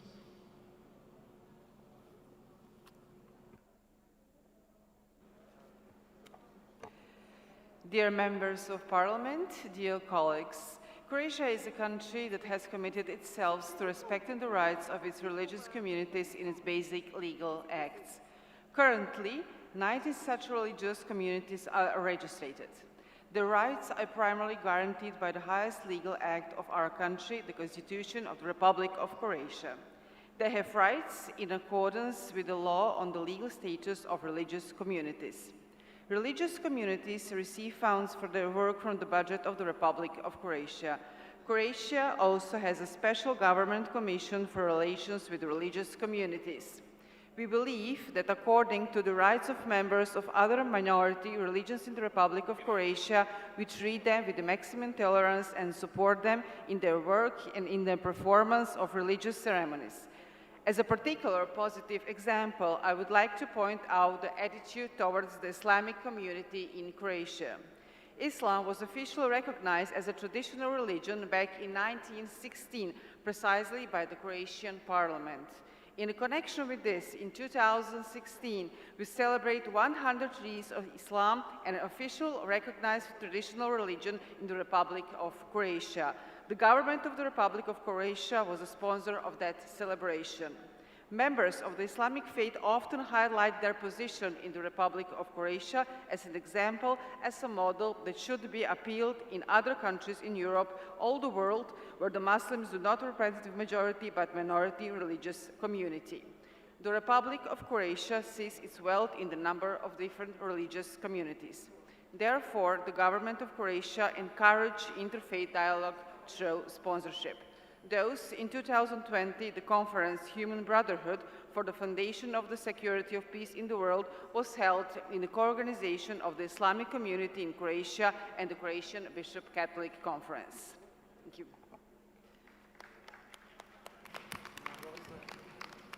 So the next three are Mr. Tiago Alves Pinto, Mr. Mantam Hiharja of Indonesia, and then Mr. Abbas Panakal, Director of the International Interfaith Initiative. So do we have Mr. Alves Pinto? Please. Distinguished panelists, thank you for your excellent contributions. My question relates to the defamation of religion issue that was mentioned in the panel. Between 1999 and 2011, several countries at the UN discussed the resolutions on the so-called defamation of religions. This was done to address some of the challenges already discussed today. However, nothing happened, only division. In 2011, Resolution 1618 was passed as a joint international effort to address incitement to religious hatred without resort to using blasphemy laws. Since then, several UN documents were developed, notably the Rabat Plan of Action, so Morocco is involved in that as well, the Istanbul Process, and the Faith for Rights. These documents were elaborated with several stakeholders, including civil society, academia, and experts from international organizations. My question to the panel is, why, in your opinion, states have largely overlooked these documents that are meant to address the problems that we have mentioned today? And I'm asking that because I've been researching on this topic for 12 years, and I'm still searching for answers. Thank you very much.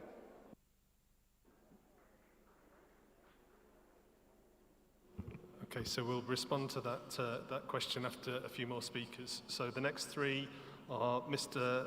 Sukamta Mantam Ihaja of Indonesia, followed by Mr. Abbas Panakal, and then it will be Mr. Pedro Roque of the Parliamentary Assembly of the Mediterranean.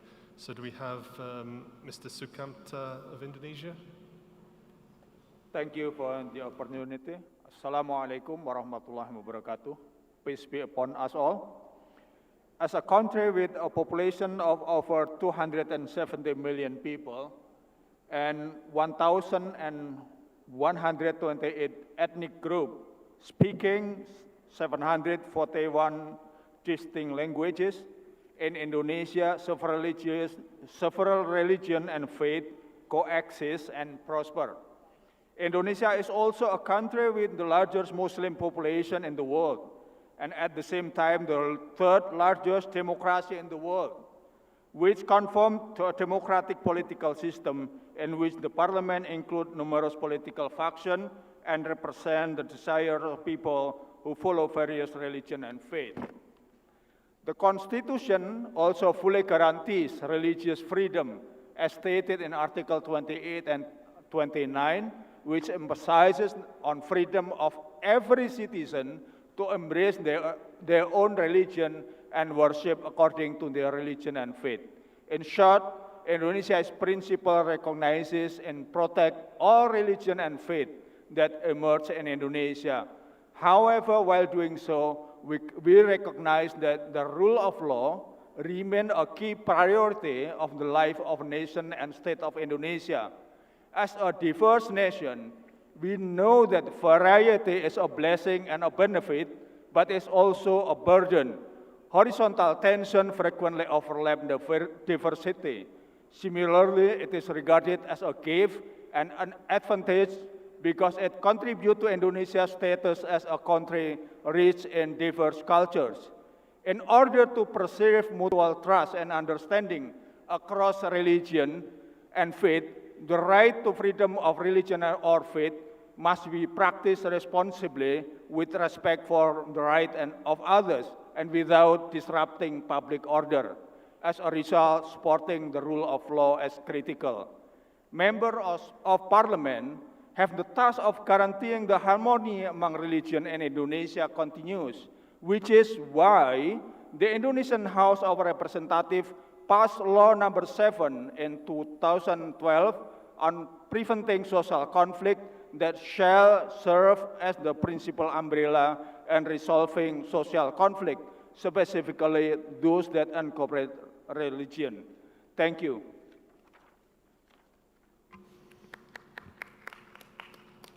Thank you. So the next three are Mr. Abbas Panakal, followed by Mr. Pedro Roque, and then after that it will be Mr. Mustafa Field, the Director of Faiths Forum for London. So do we have Mr. Panakal?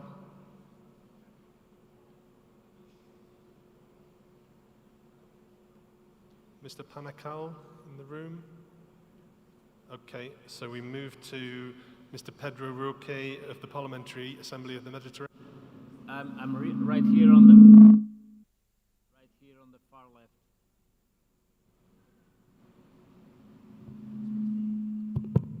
I'm right here on the far left.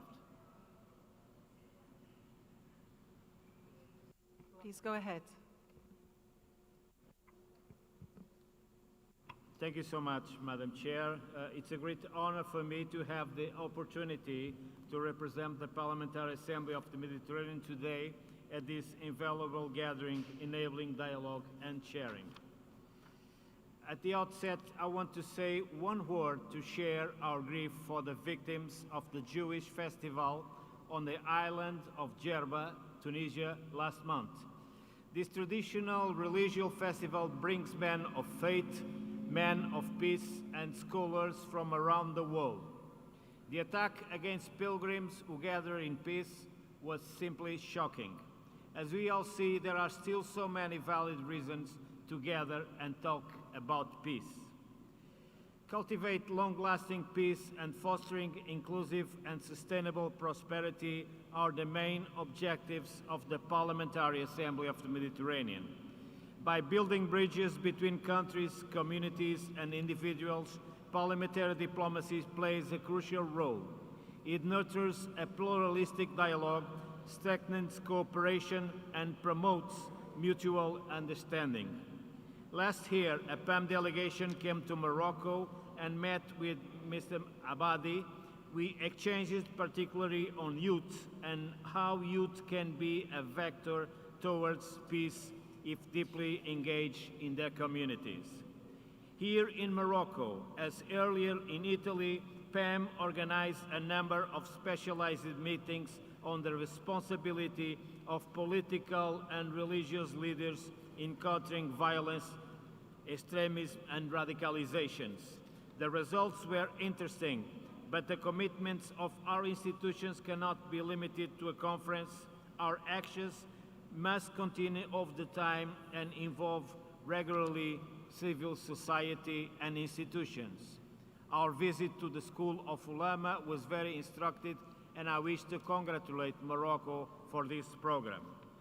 Ladies and gentlemen, in closing, let me state that you can count on the Parliamentary Assembly of the Mediterranean to play its role as a peace-seeking and peace-nurturing regional institution. Thank you so much for your kind attention.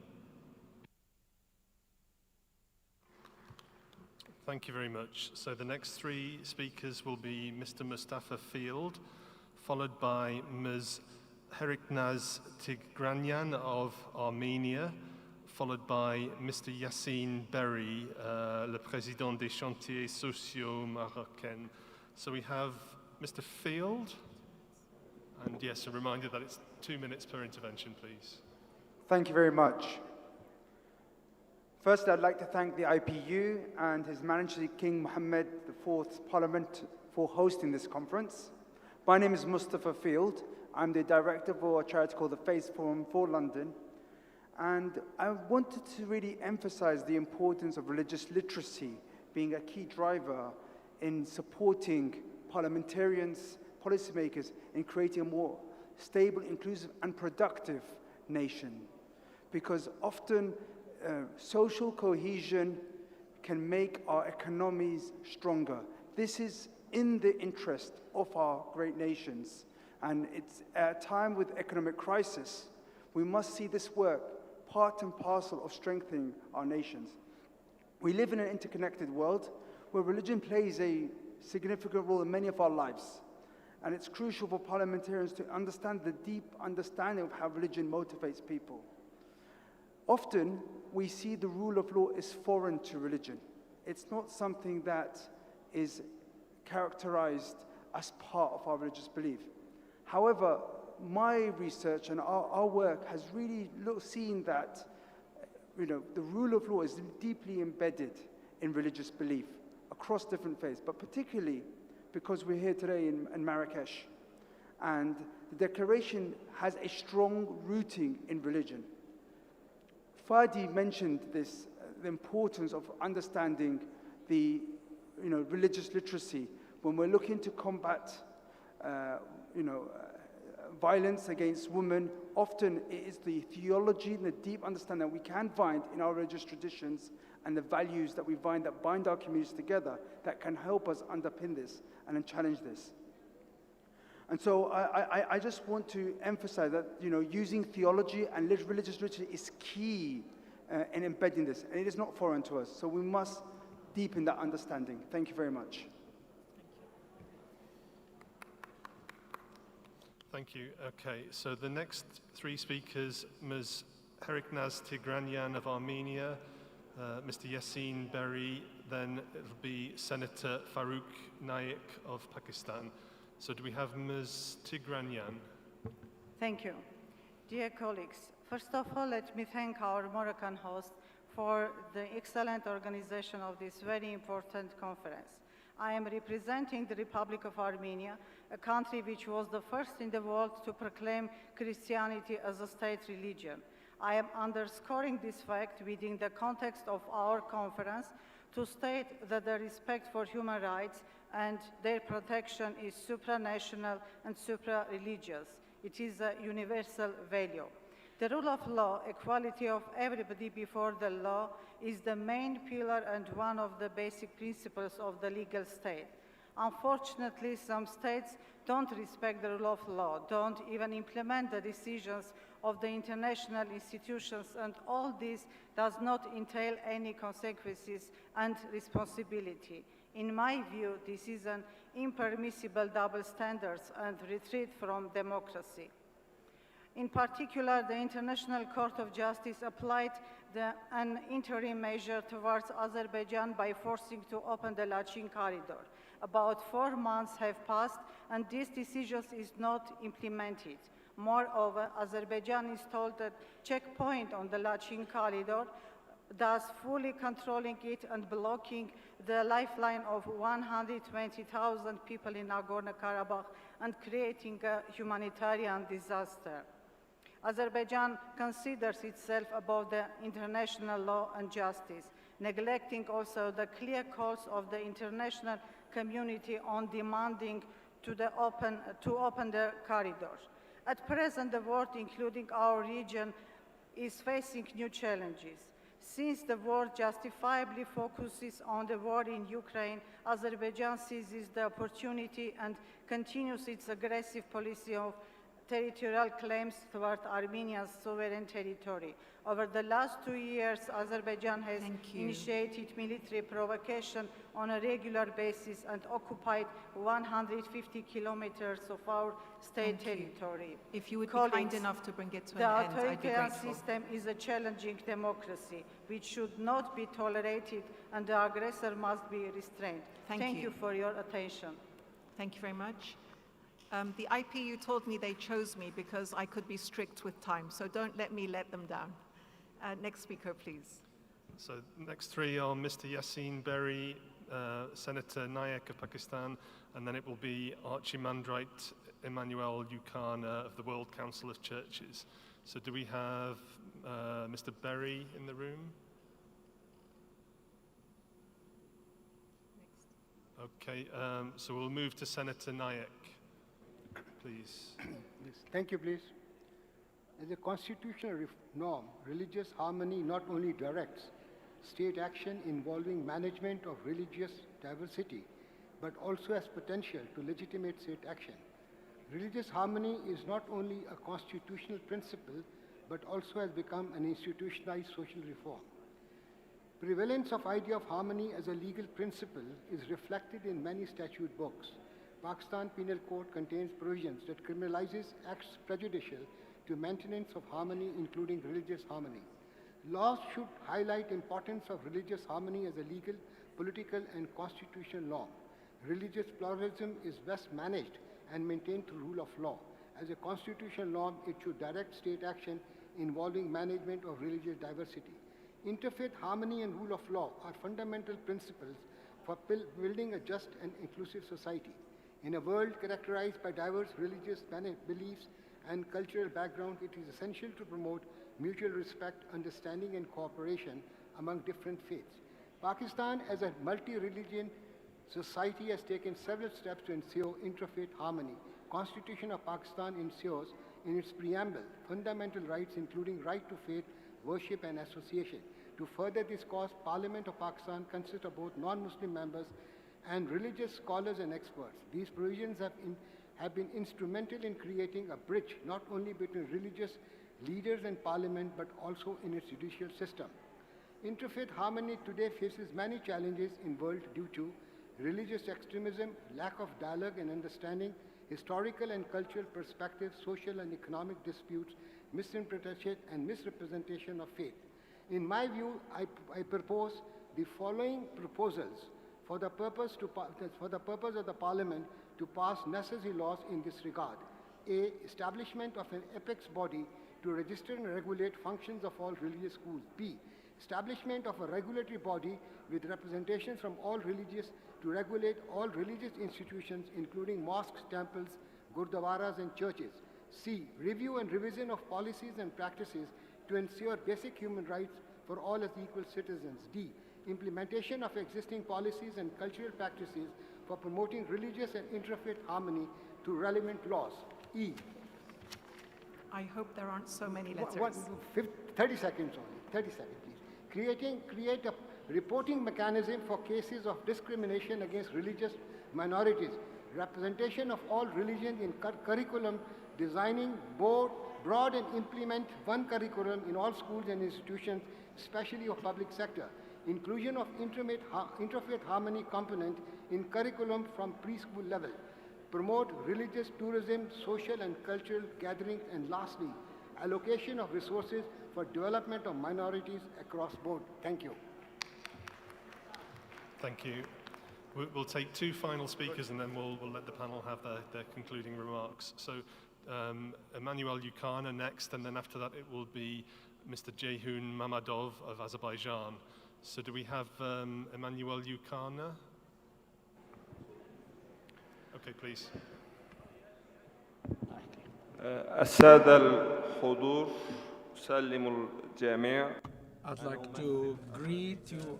I represent Azerbaijan. I would like to say that the lands of Azerbaijan has always been a place whereby all members of the community lived in peace. Azerbaijan always tries to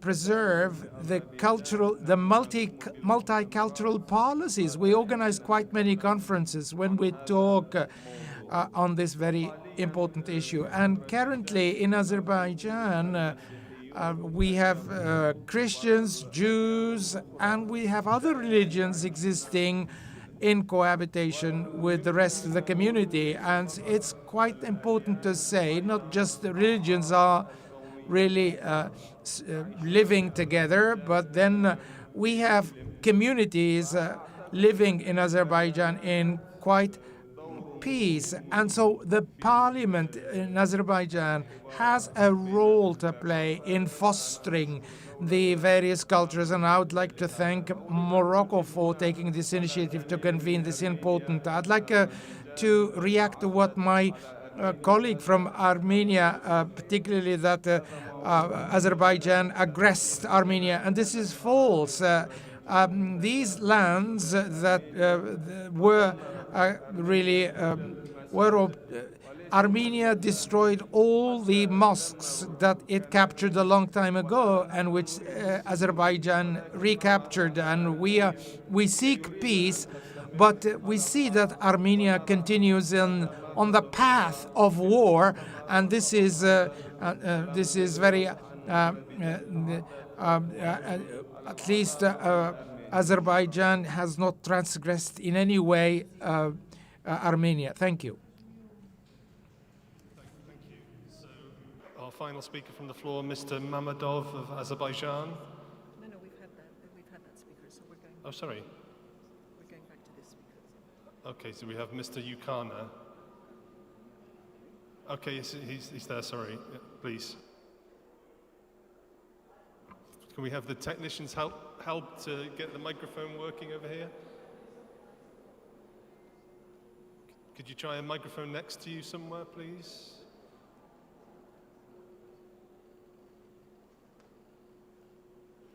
Sorry, there isn't a roving mic. I think you have to move to a seat where there is a mic, or perhaps you want to speak in the next panel. And I literally have 1 minute and 7 panelists on top of this.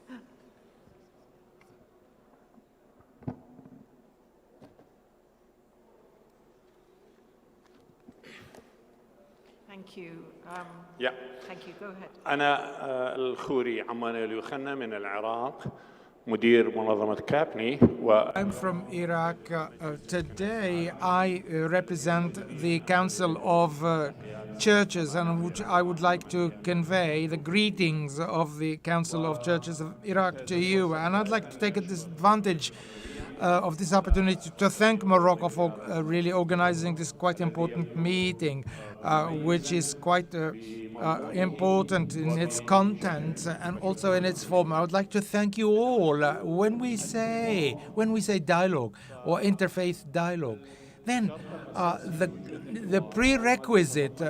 prerequisite for having an interfaith dialogue is that there is a diversity for any dialogue to be comprehensive, there is need to focus on diversity, and there is a recognition of this diversity. And should we go against these, then this dialogue is going to be lacking, or particularly in my country, Iraq, which is known for its diversity as far as religions and cultures are concerned. And it's unfortunate that in Iraq there are components that are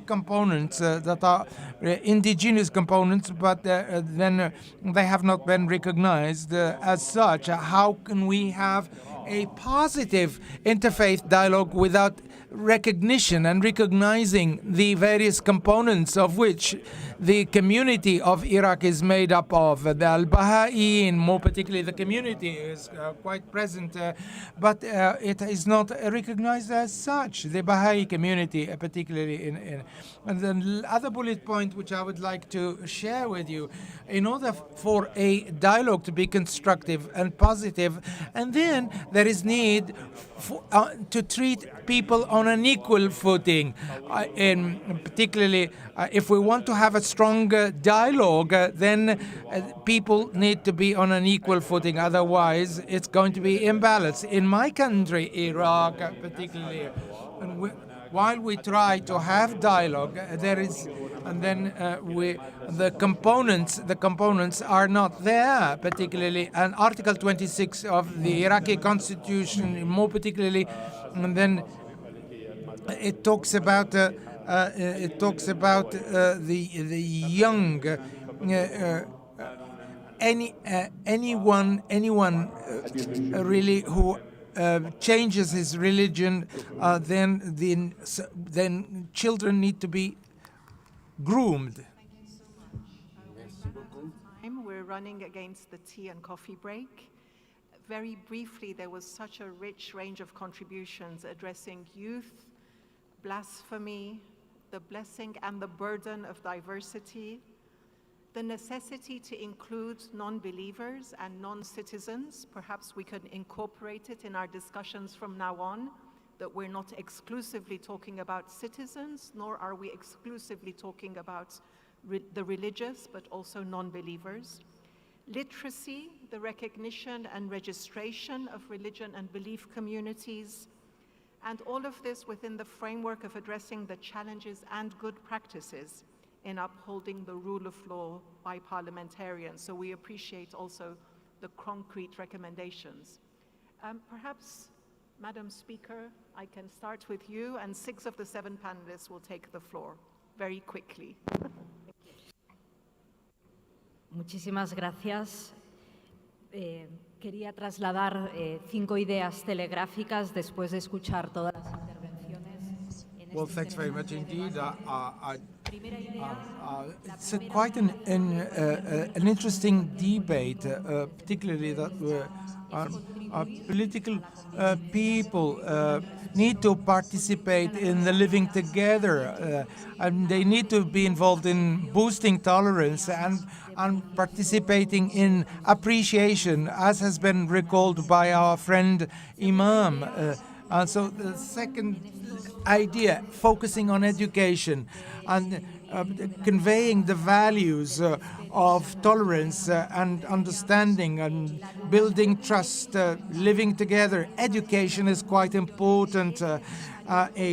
It's quite necessary to know the other, because getting to know the other is the first stage in order to love the other. And so, third important idea, our communities and societies, they need positive leadership. So we are communities that have lost referentials. We have lost the referential, and this is the reason why we need to underscore the role played by politics and politicians, but also the role played by religious leaders in forging and building a propitious environment. So this means that the political and religious dimensions need to play quite an important role in order to be recognized as such in a positive way, in order to contribute in a better way to establish peace. Fourth bullet point, the state of law and boosting democracy. And so we need to make sure democracy is not guaranteed, and we can backpedal on democracy. And this is the reason why we need to strengthen a democratic community, without which we cannot make headway. And so the religious freedom and freedom of thinking are quite important. And one final bullet point, which are those who believe in the force of dialogue and those who believe in mutual respect in order to really mutually appreciate each other. This seems to me an indispensable path to move along. We need to unite, because I remain convinced that we can fight against the intolerance and those who preach. We need to have protected communities, and this is why we need to align ourselves, particularly so that the voice of the most powerful, the voice of the coexistence, is the most heard voice. Thank you. Thank you. If I may, I have a request from every single person in this room. Passing laws can be challenging. Passing hope can be contagious. I'd like to ask everyone here to be ambassadors of hope. Spread positive examples that you see through the platforms that you have, and realize how important that can be. And each of you knows what those examples are. Create trust and appreciation through those examples, and in doing so, it will also help the challenges that you face in passing the laws with all the good intent that we hear in this room. Thank you very much.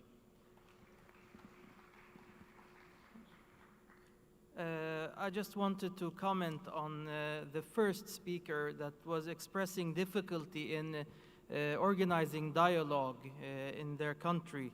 I think sometimes there is a need of depoliticization of religious dialogue. The state or the government needs to sometimes step away and let the religions themselves, just being a facilitator and not being the direct organizer or setting of the agenda. I think the trust needs to be built up from beneath and not from above in different kinds of pressures. I also think that there needs to be from different parties sense of humility and humbleness. You mentioned that it is for you, belief is a very easy thing. You can just change it, you can remove it, and so on. And I think that is maybe how you feel and experience things. I think that you should be humble and have some humility towards how others perceive their religious or their faith and conviction.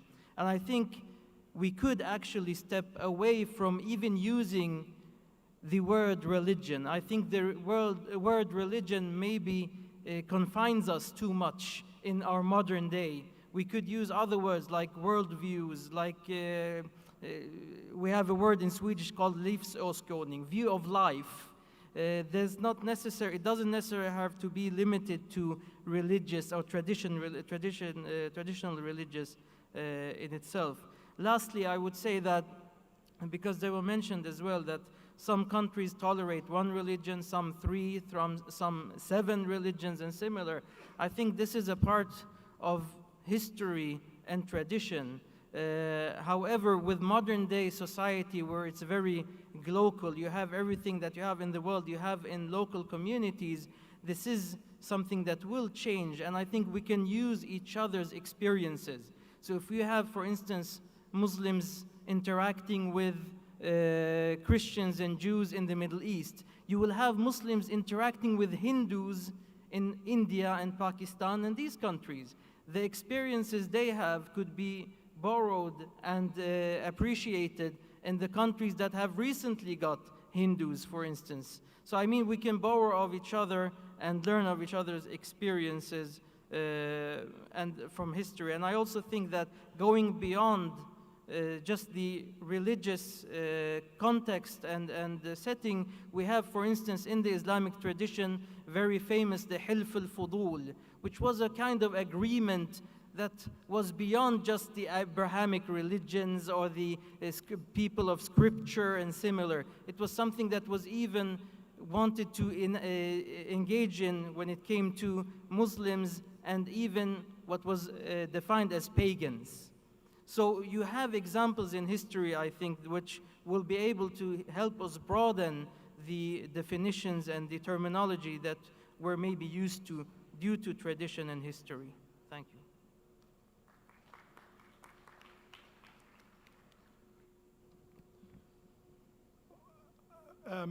As we speak about religion, let it make me ample clear what I was talking about is what 2 of the people sitting here have in their name, the UN Special Rapporteur of Freedom of Religion or Belief, yeah? And the same with the parliamentarian groups, yeah? So, I mean, that should be a given. We don't talk about any point system in which we say whether something is a good or bad religion or whether it's religious or all on your belief. That does not matter. We are talking about the deepest inner convictions humans beings have. Yeah? And because it is their most and inner and deepest conviction, we cannot tell ahead of time. This is how they have to look like, otherwise we don't accept them. We have a one-time chance sitting here, and this is my call. On the one side, we have many religious leaders here. Not all religions know each other well enough. So beside the purpose of the whole conference, let us take the chance here as Religions for Peace and all the friends we have invited to get to know each other better with the goal to solve the problems we have discussed here. The same among the parliaments. A lot of parliaments do not know enough about how religions are handled in other countries. This is your one-time chance here, not to read in Wikipedia, but to get first-hand knowledge from other countries, how the problems are, how they are handled. And then the 2 groups going for more unity and wisdom can engage with each other. And let me say, for the religious leaders, it is our people, it is the followers of the religions and the beliefs who expect us to do this. They expect us to talk, to find better solutions.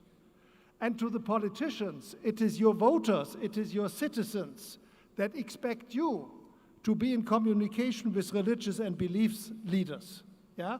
If we don't do it, we leave the fight to the media or even to the street. Let us talk.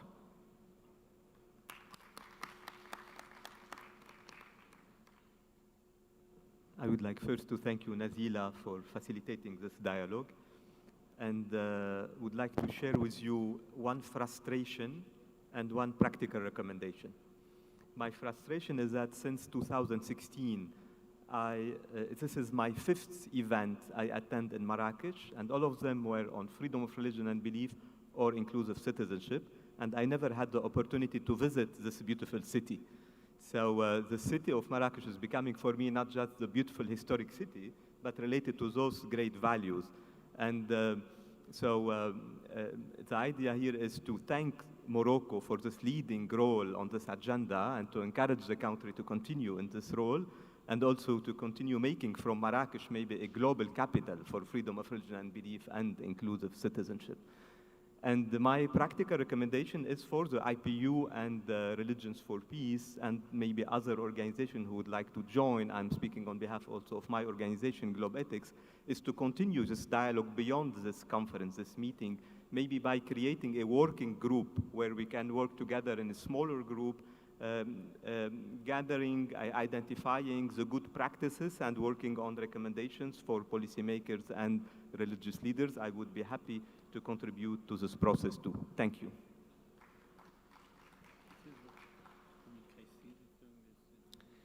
Thank you. Well, it's been mentioned, but the scope of the right of freedom of religion and belief, of course, includes the right not to believe, and sometimes we just forget it.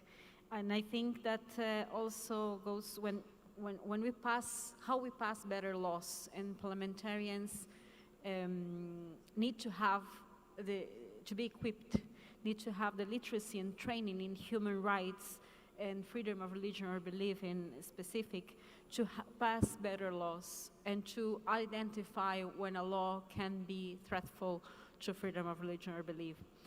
I think we all remember, and we should remember constantly, that human rights are interdependent and indivisible. So we cannot shop human rights and take one and not the other. One set of rights cannot be enjoyed fully without the other, and that is something that is very important when we address freedom of religion or belief or other human rights. And also to remember that human rights protects individuals, people. It doesn't protect a specific religion or a specific belief, and that is important in the construction of pluralism and diversity. So I just think that this conversation needs to go further. I agree with Professor Doe that we need to continue digging and deepening it. And we need to bring this discussion also into parliaments, maybe into caucuses, and I think that that worked a lot in many countries. Caucuses on freedom of religion or belief that work together, not just parliamentarians, but also with civil society and religious or faith leaders. Thank you very much. What an excellent and thought-provoking first high-level panel we've had. I ask the forgiveness of IPU for being 15 minutes late, but they have conceded to you that the break will be extended to 4:45, but the next panel will start at 4:45 sharp, and I hope you'll be here. Please, let's have a round of applause for the excellent panelists.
written here. And what is your activity?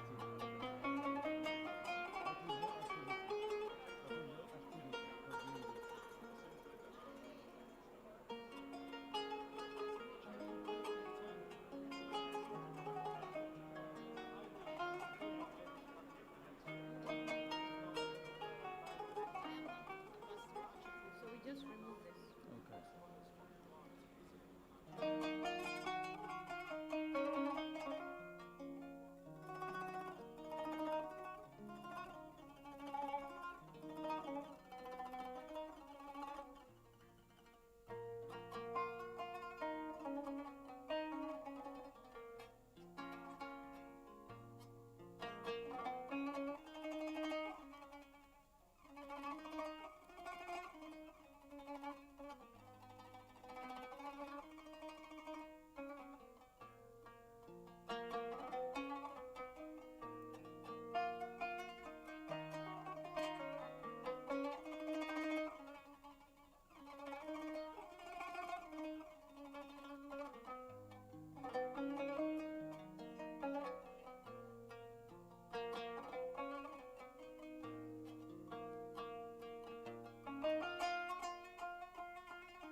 Music. Bismillah. May I have your attention, please? We're about to start. Bismillah ar-Rahman ar-Rahim. Peace is one of the most quintessential solidarity rights. Solidarity rights that do stress and weave between rights and duties. So promoting regional and global peace throughout intra-faith dialogue would induce, namely, the regulation of interpretation, tuning it up on the heartbeats of our communities, but also in the originality and purity of the religious texts that are transmitted and passed on among and throughout generations. But also to tune up those interpretations with contextuality and creativity, try to lift them up towards clarity and beauty and functionality in response to the big challenges, the burning issues that do face our world and our communities. And yet, staying in those interpretations rooted in the purity and originality of the religious texts. Also, this would induce as well combating extremist interpretations, because this is what has happened in many places when the words of the Lord, the words of the religious texts have been hijacked by extremists who have pretended that they are the spokesmen or ladies of the Lord and divinity. But those interpretations would be rather anchored in agenda-oriented interpretations. So intra-religious dialogue, intra-faith dialogue would help us to lay out bridges that would allow us to face and hopefully to stop the toxics and venoms of those false, astray interpretations. To address all those issues, I have the honor and pleasure to moderate such a rich panel with Her Excellency, Ms. Speaker Tulia Ackson of the National Assembly of Tanzania. She has degrees in law from the University of Dar es Salaam and a PhD from the University of Cape Town. She is an expert in social security law, labor law, wildlife management laws, trusts, and is also pervading administration of estates law, projects, financing, and mining law. I have also the honor to introduce His Excellency Senator Gareth Ahern, who was elected into the Irish Parliament, Senate, in 2020. He is Vice Chairperson of the Joint Oireachtas Committee of Enterprise, Trade and Employment. He is also Vice Chairperson of the Fine Gael Parliamentary Party, which is the governing party of the current Prime Minister, Leo Varadkar. He was previously mayor of his hometown of Clonmel in County Tipperary. I have also the honor to introduce His Excellency Mr. Haidar Al-Khoui, who is the Director of Foreign Relations of Al-Khoui Institute at Najaf.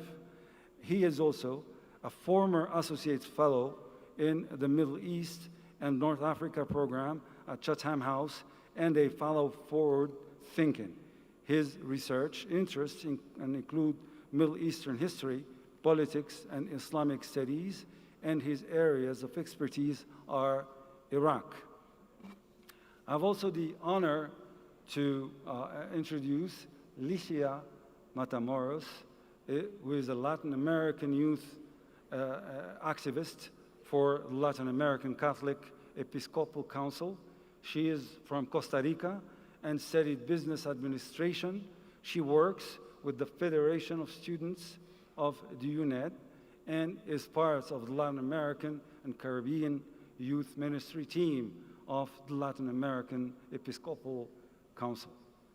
Also, I have the utmost honor to introduce His Excellency Mr. Farooq Hamid Naik, who is a Pakistani politician and lawyer who has served as the chairman of the Senate and Minister of Law and headed the Ministry of Justice in the government led by Prime Minister Yusuf Raza Gilani. He is a high-ranking member of the Central Committee of the Pakistan People's Party and has been a personal lawyer and legal counselor in the legal cases against Benazir Bhutto and her spouse, Asif Ali Zardari, since 1996. So, in principle, it will be a round of 5 minutes for each panelist, followed by the interaction of the room. Ms. Speaker, the floor is yours, please. Thank you so much, Mr. Moderator. In the interest of time, I stand on all the protocols that you have just observed, but also I'd like to register my delegation's appreciation to the government of Morocco for receiving us in a very good manner. That said, the questions that we are given to us to consider are 4, and because we only have 5 minutes, I will only address 2 and maybe look at the rest during the question and answer session when we will have a discussion with you as all participants. The first one was, why is dialogue within religion so important in the current global climate? It's because we all know about 84% of the global population believes in something or believes in supernatural beings. That being the case, because of the evolution, we have seen developments in so many areas, and this has caused in some of those religions to have different interpretations, even within a particular religion, which is what we are addressing here. Within a particular religion, why should there be conflicts? Because they all believe the same thing.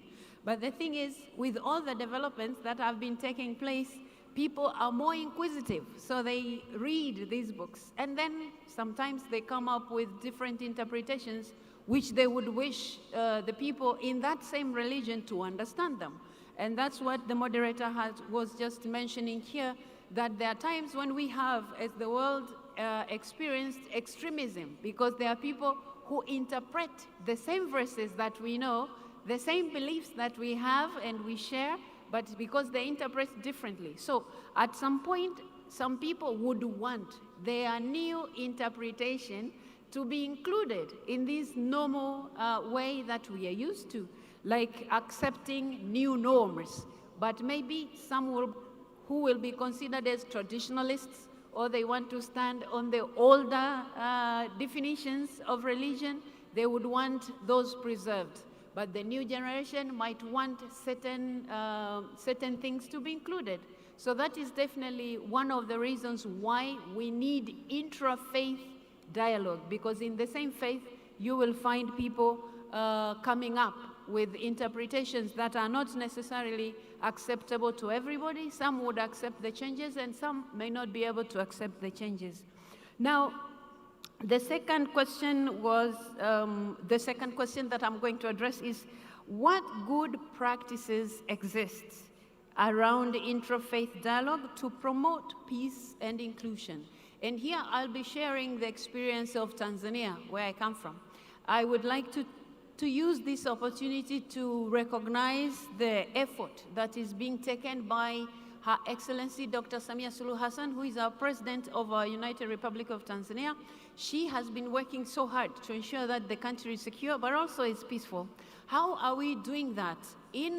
We have interfaith committees at the national level, regional level, or in other places you might call them provincial levels and district levels. But these are meaning different religions have a forum where they can meet and discuss. And that avoids conflict, which would arise from different reasons. One of them is being when people are, they would want to kind of propagate their own religion against the other. So when they meet in these committees, they are able to discuss their differences. Now, talking about intra-faith, it's the same forums that we use, because when you have different views in the same religion, and these people are able to sit and they listen to each other. So we have, because here it's acting about good practices. I think Tanzania offers a good example where you have these forums where people who have diverging views within the same religion, they can actually meet, discuss their differences. So I must say, the differences are there, but they're not as pronounced as they are elsewhere. Much as these religions we all share, there are differences within the Christians. Some would define the values this way and the other way. And you also have some intra-religious conflicts or differences within the Muslim community, because some would want to be more moderate and others will be considered like, you know, they are more extreme with the beliefs. So when it comes to asking this question, the answer would be, I think Tanzania has offers some of the good examples that can be learned from to bring together these people who have different views and they can sit. And that's the whole point why we are meeting here in Morocco to discuss Okay, that's why we are meeting here, to have this conference about interfaith, at the same time looking at intra-faith conflicts. And I'll end my intervention by bringing you just one quotation from one Sheikh Muhi ad-Din Abdullah Muhammad ibn Ali ibn Arabi, a Muslim scholar and philosopher who lived in the 12th century. He says, "Do not praise your own faith exclusively so that you disbelieve all the rest. If you do this, you will miss much good. Nay, you will miss the whole truth of the matter.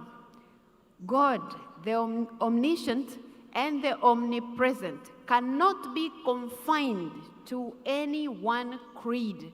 For he says in the Quran, wheresoever you turn, there is the face of Allah. Everybody praises what he knows. His God is his own creature, and in praising it, he praises himself, which he would not do if he were just, for his dislike is based on ignorance." Thank you so much, Mr. What a wonderful quote by Imam Muhyiddin ibn Arabi, rahimahullah. Of course, intrafaith dialogue would be also to lay out bridges, focusing on the burning issues that do face our communities. Intrafaith dialogue definitely would assist us to build peace regionally and globally.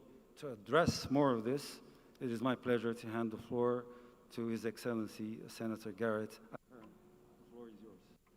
Please. Thank you very much. And can I thank the IPU and the Parliament of the Kingdom of Morocco for hosting this wonderful event. The promotion of freedom of religion or belief is a priority for Ireland's human rights engagement at both the multilateral and bilateral levels, as reaffirmed in the Global Island, Ireland's Foreign Policy for a Changing World. The right to freedom of thought, conscience and religion is regarded as a fundamental freedom provided for under Article 18 of both the Universal Declaration of Human Rights and the International Convention on Civil and Political Rights. Ireland strongly condemns all forms of persecution on the basis of religion or belief, irrespective of where they occur or who the victims are. Ireland constantly raises the issues of religion or belief and intolerance and advocates for inclusive societies at the United Nations, including UN Third Committee and UN Human Rights Councils, and during the Universal Periodic Review, as well as through our engagement with the European Union. During our recent term on the UN Security Council, Ireland consistently raised issues relating to freedom of religion or belief. In March 2021, during an ARA meeting on religion, belief and conflict, Ireland shared its experience from the Northern Ireland peace process and the role which religious leaders played as mediators in conflict. Ireland condemned the use of religion or belief to create a hierarchy of humanity from which Christians and other religious communities can be subject to violence or persecution. The Irish Parliament introduced the practice of inviting representatives of all religious groups into Parliament for a twice-yearly dinner followed by cross-party discussions on relative issues and how they might be approached. The Speaker of the House also met with the atheist representative group in Ireland. His personal motivation for starting this initiative was explained when he said, "Politics is not just about leading, it is also about service. And religion, in one shape or another, is about leading, and it is also about service. So we have a common interest in serving the needs of the people that we represent. It is far better that we at least understand each other if we are not, in fact, going to be working hand in glove with each other. At government level, there is a church-state structured dialogue process which was established in 2005 and forms part of the government's commitment to carry out wide-ranging and inclusive consultation on public policy. In July 2019, a plenary meeting was held with members of the government and representatives of almost 30 different churches, faith communities, and non-congressional organisations. Irish government interfaith activities are focused on the migrant integration strategy. Integration is envisaged as a process which enables migrants to Ireland to participate in Irish society without having to relinquish their own cultural identity. Ireland continues to share its own unique experience of religious conflict on the global stage, including most recently during our membership of the EU Security Council, to reflect on the important contribution that religious leaders have played in securing peace in Northern Ireland. And it's also important to recognise the contribution that both the Irish and British governments have played in that role. And in that regard, I want to just acknowledge the presence of the former Secretary of State of Northern Ireland, Karen Bradley, who's here with us today.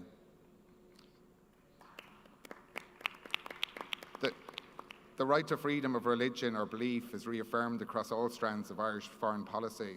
It forms an important hallmark of our bilateral and multilateral engagement, both at EU General Assembly and UN Human Rights Council. Ireland strongly condemns all forms of religious persecution, no matter where in the world it takes place or who the victims are. We recognise that persons belonging to a religious minority are particularly vulnerable to violence and discrimination on the basis of their religion or belief. States must ensure that religious communities can manifest their right to freedom of religion or belief and to contribute to society openly and on an equal footing. Thank you.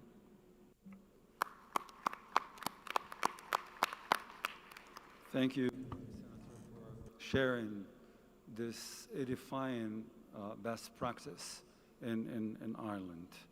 It is my pleasure now to introduce His Excellency Farouk Hamid Naik to address some of the aspects of that Horizon Intra-Faith Dialogue to promote regional and global peace. Floor is yours, Excellency. Thank you. Interfaith dialogue is a process of communication, understanding, and cooperation between individuals or groups representing different religious traditions or beliefs.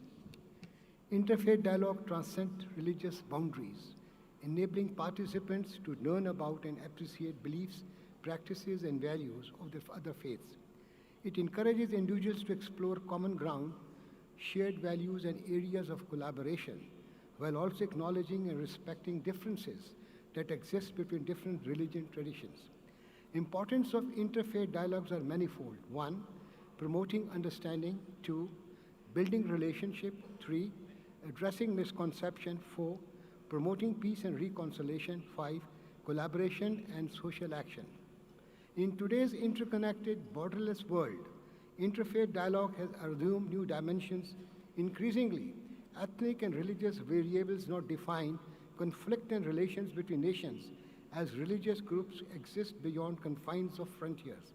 Interfaith dialogue has surfaced as an emblem of peace, becoming a voice for peaceful relationship among different religions in the world, embroiled in wars, conflict, and religious intolerance. This is important as today, Kashmir issue with Indians, Israeli issue with Palestinians, the Koreans, the issue of Rohingyas with the Myanmar, Kosovo's Muslims issue with the Serbian Christians, and Muslims, Christians, and Hindus issue in India. All religions have 3 fundamental things in common. They share a common source, have a relation to a transcendence, and a common responsibility for justice and peace. This then presents an opportunity to employ interfaith dialogue as a vehicle for regional and global peace. What is most interesting is that these qualities of religion make interfaith dialogue a means to resolve even those conflicts which are not based on religion or faith. It can be used as a means of reconciliation between warring parties even when religion is not at the heart of conflict. As we have seen in the past, interfaith dialogue has been a means for conflict resolution and peace building in 20th and 21st centuries. It helped resolve U.S. civil rights movement and reconciliation efforts at the end of the apartheid in South Africa. Lesser-known efforts include intervention of an imam and pastor in Yalwa, Shandam, Nigeria, and use of interfaith dialogue in supporting end of conflict in Sierra Leone via Inter-Religious Council of Sierra Leone. Given realities of the present day, interfaith dialogue can no longer be confined to discussions about peace and understanding. Dialogue must be action-oriented and confront realities of hate, discrimination, and violence in society. This sense of shared common concern to address humanitarian issues will cause dialogue to go beyond conversations and transform into action to promote peace and inclusiveness. In my view, three specific core responsibilities of the religious leaders and parliamentarians in this regard are: one, religious leaders should refrain from using messages of intolerance or expressions which may incite discrimination, hostility, and violence. Two, religious leaders and parliamentarians must speak against intolerance, discriminatory stereotyping, and instances of hate speech. Three, religious leaders and parliamentarians should be clear that violence can never be tolerated as a response to incitement to hatred. And lastly, parliamentarians must ensure in passing of laws against hate speech, incitement to violence, and actions against democratic norms. Faith actors today, like any other human rights defenders, are the custodians of shared values for all religions and beliefs, be they theistic, non-theistic, atheistic, or other. Hence, religious actors, in collaboration with parliamentarians, must optimize this custodianship through concrete social engagement and laws aimed at building peaceful, inclusive, and just societies. This lies at the heart of the role and is not a deviation therefrom. There has been a disturbing increase in hate speech, anti-religious sentiments, and incitement in recent years. Religious leaders and parliamentarians can play a particularly influential role as they have potential to influence behavior of those who follow them and share their beliefs. Given that religion has been misused to justify incitement to violence, it is vital that religious leaders from all faiths show leadership in this matter, and collaboration of parliamentarians as chosen representatives of people is of utmost importance, especially in legislation and creating awareness of cooperation amongst different sects and faith living in one country or living globally and meeting each other. Lastly, I would say that cooperation between parliamentarians and religious actors can serve not only to act as a system of checks and balances, but also allow for policy making, legislation, and oversight that can curb violence and incitement as well as violence. Thank you. Thank you, Excellency, for putting in exergue the functionality of intrafaith and interfaith dialogue to ground peace, and this at the regional as in the global levels. Thank you also for your practical propositions, and I would ask you if you can deliver them in written, because we would definitely make a great use of them. All right? Do I have your word? Excellency. Never mind. It is my pleasure now to introduce Mr. Haider Al-Khou'i, Sayyid Haider Al-Khou'i, and allow me to challenge you. We are sitting on this table. You are a Shi'i, and I'm a Sunni. And I think that this is the best way to portray intra-faith dialogue. In your opinion, Sayyidi, what is the matter or several matters to focus on to elevate peace regionally and globally through a functional approach for this intra-faith dialogue? Thank you very much, Dr. Al-Aziz. I'd like to begin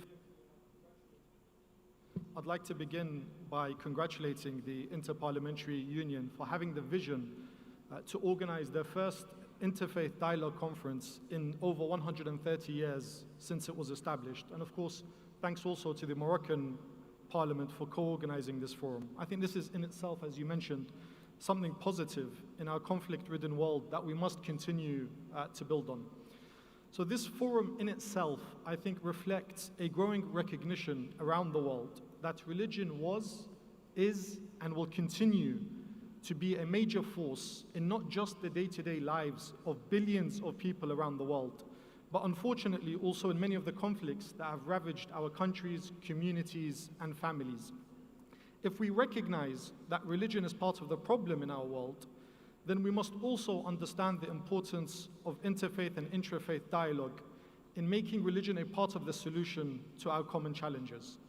Religious and sectarian identities are too often manipulated and abused by both politicians and religious leaders for very short-sighted, either domestic or foreign agendas. But by the same token, those identities can be used as forces for good to promote diversity, inclusivity, cohesion, and the welfare of the most vulnerable in our communities. So religion is not something we can ignore or wish away or brush under the carpet. And this is why intrafaith dialogue particularly, especially between Shias and Sunni Muslims, is even more challenging than interfaith dialogue between Muslims and Christians or other faiths. I think we need to recognize that sectarianism in Islam is as old as Islam itself. And we need to do much more, both Shi'is and Sunnis, to revisit, reinterpret, and reevaluate our histories, our traditions, and our scriptures to make it that much harder for extremists on both sides to hijack the beautiful religion of Islam. In Iraq, we began our Shi'i-Sunni interfaith dialogue, of course, in the context of US-led regime change in 2003 that turned the tables on a power dynamic and minority rule that had existed for hundreds of years. And this was immediately followed by a very brutal and very bloody civil war that tore at the fabric of Iraqi society. Nonetheless, we felt it was important to reach out, to talk to one another, to better understand each other's fears, hopes, and legitimate grievances. And to say that the first meeting we had was tense is an understatement. We took a group of senior Shia scholars from Najaf, the heartland of Shia Islam. We took them to the Imam Abu Hanifa Mosque in Baghdad, one of the major Sunni mosques in Iraq, to meet with senior Sunni religious scholars. And from the beginning, this interfaith meeting began with tit-for-tat recriminations of the other. One side blamed the Shia for everything that went wrong after 2003, and the other side blamed the Sunnis for everything that went wrong before 2003. So it was a hostile and challenging meeting, but I think it was necessary for both sides to feel safe enough to speak openly with each other, away from the media spotlight and away from the polite formalities that usually define such interfaith and intrafaith gatherings, to put everything on the table to be addressed in further visits.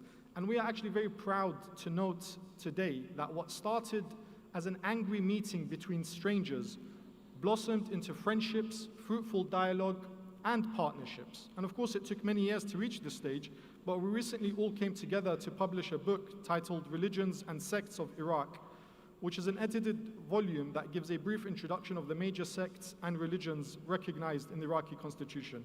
And what's unique about this book is that each chapter is written by the representatives and religious establishments of those respective sects and religions. Minority communities, and even the Shia majority in Iraq, have long complained about the discriminatory, stereotypical, and violent consequences when only one side gets to have a monopoly to define who the others are. I'd like to conclude by two practical initiatives the Al-Khoy Institute is working on in Iraq alongside our partners. The first is reforming the education system and turning religious studies, which is only by name religious studies. It's actually just Islam, and it's one version of Islam, and it's exclusionary not just to other Muslims, but of course to other non-Muslims. And it creates an othering. Every class where Islam is taught, the non-Muslims walk out of the classroom. We don't want to remove religion altogether from the schools, but we want to change, instead of teaching just Islam and just one version of Islam, we want to focus on the universal values that are found across the sects and religions in Iraq. And this will end the othering of each other and create better understanding amongst our children. And we also have to recognize most Iraqis, myself included, is ignorance of the other and of the other, particularly the minority communities. And it was only ISIS and the genocide and the brutality of ISIS that actually made a lot of Iraqis wake up to realize that we are all in the same boat and we're all suffering from the same extremism. The second, and I'll finish with this, and this is slightly harder and it involves legislation, is to criminalize sectarianism. To my knowledge, the Sultanate of Oman is the only country in the Middle East and North Africa which explicitly criminalizes sectarianism and sectarian hatreds. Of course, across the region, we have already legislation in place, against hate speech and extremism, but Oman is the only country which specifically legislates and makes sectarianism illegal. And of course, this is something that needs a wide-scale legislative effort, and I think here the Inter-Parliamentary Union is perfectly placed to lead. Thank you very much. Thank you for living up to the challenge. Thank you for raising the fact that it is not about scholastic, knowledgeable, and canonic approaches, putting in exerg differences, but rather extracting and sharing functional, propositional forces of our respective convictions. And I thank you for sharing those two magic words, partnership and charter. This is practical, this is functional, and definitely such an approach to the intra-faith dialogue would lift up some good practices that would raise hope in our community. Thank you once again.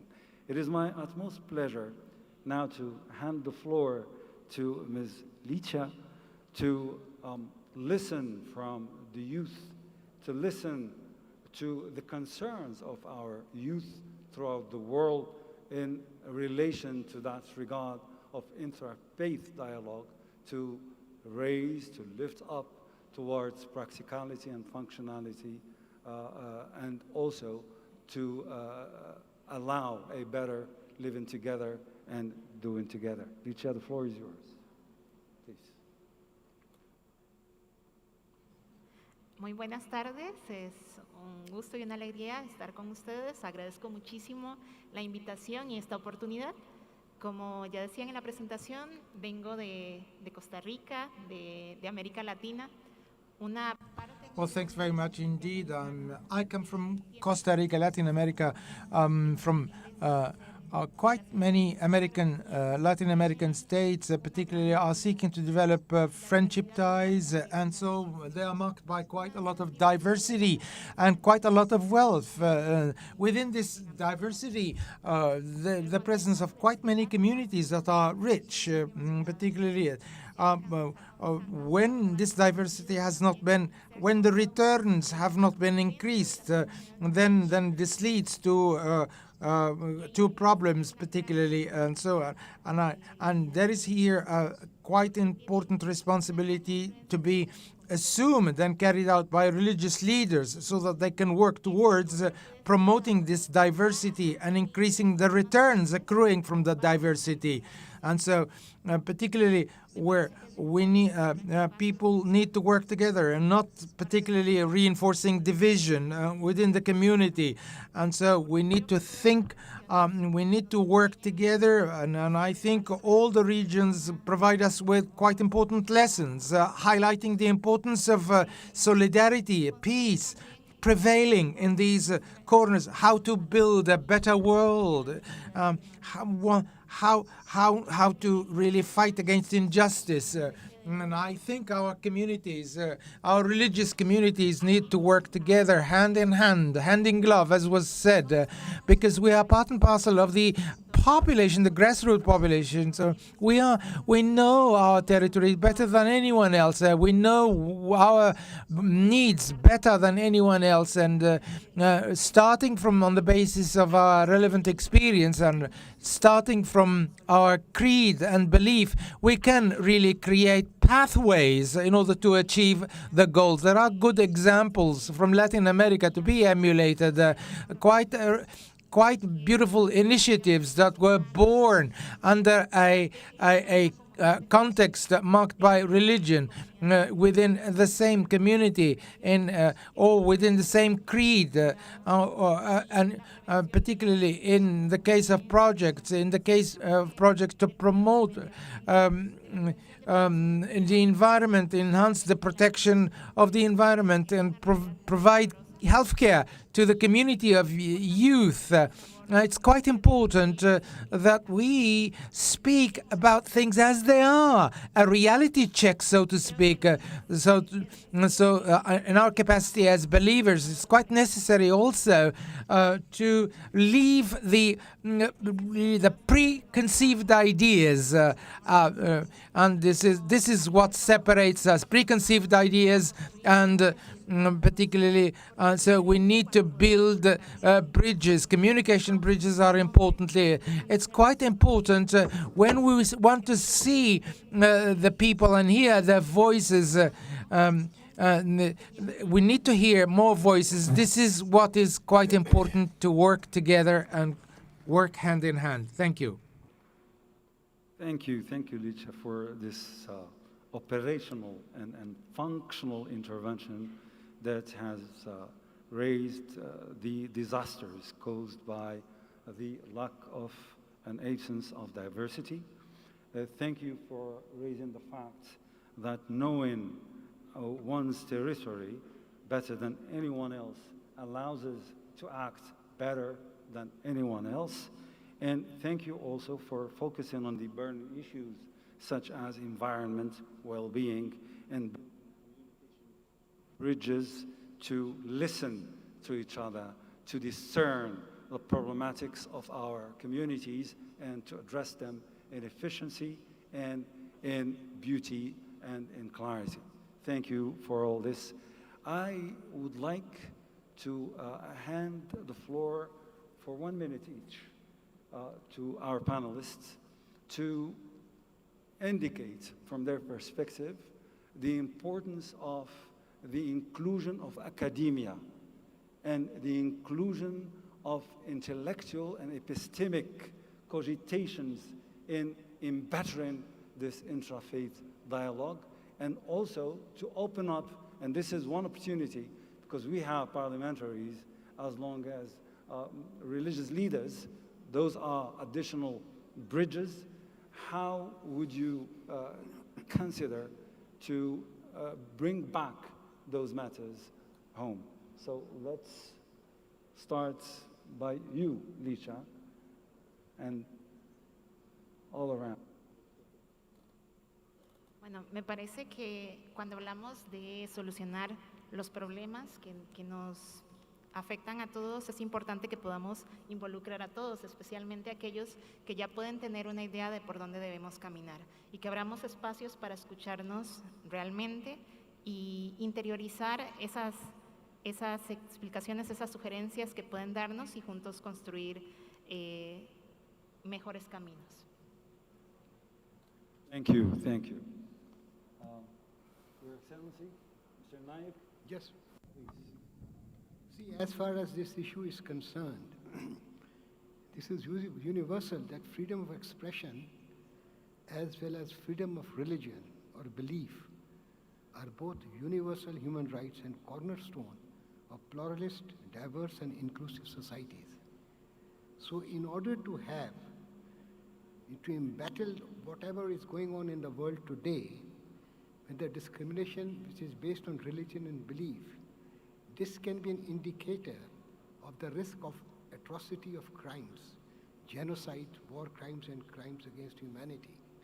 And this is all, if is included in the academia, as you have suggested, it would go a long way in creating a society which is not only inclusive, but also tolerant and be cooperative towards the beliefs of other.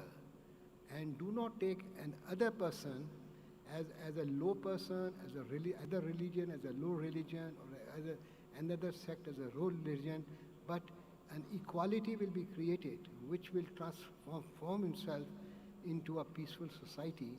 And globally, it would lead to a situation where one person, whether living in Europe or living in Asia, would have an interconnection with each other and leading to happiness and a blissful society. Thank you. Mr. Al-Khoui.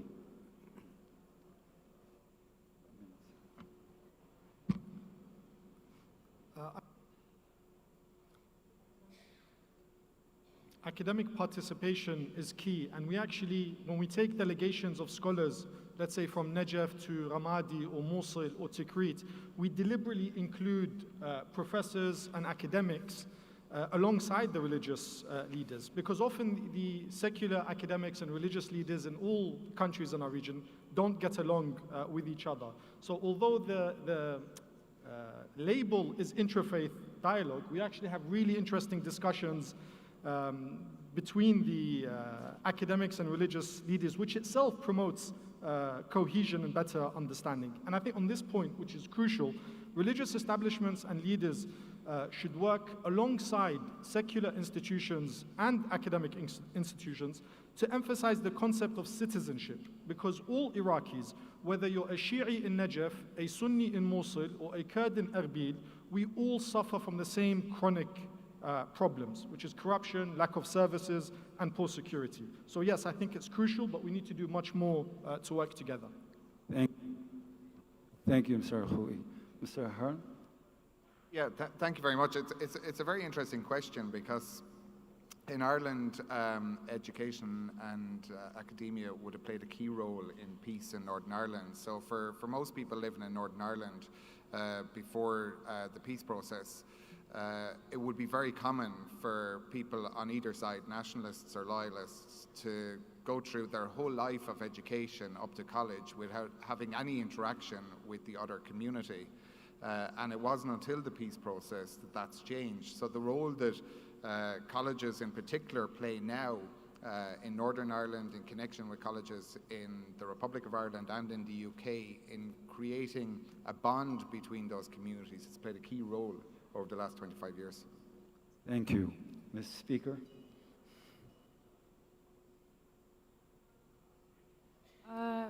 Well, I think I agree with the rest of the panelists that it's important to involve the academia in these issues because they're part of the society. But I think we have to be more cautious because you also have academics who are believers and some of them are non-believers. So you might find that some of them, their researchers are actually very good in solving the conflicts between different sects of the same religion, depending on which sect they come from. So they might also come up with researchers that support their theories. And in that case, then you will find that the academia is participating in polarizing the society than bringing them together. So I think generally it's important to involve them, but one would have to be careful of what exactly do they want from the academia, because the academia is equally, it's not a homogeneous society. There are some believers and there are some who are not. And so their researches also depends on what it is that they want to achieve. So one would have to be careful, but I agree that it's important to involve them as part of the community. Thank you. Thank you. And this is why functional and clear criteria to involve academia in such a dynamic, which is intra-faith dialogue, to promote peace regionally and globally. Thank you very much. We have over 22 demands of intervention by our dear participants. So I'll hand now the floor to you to govern and to moderate the interventions of the room. Okay. Thank you very much, Dr. Abadi.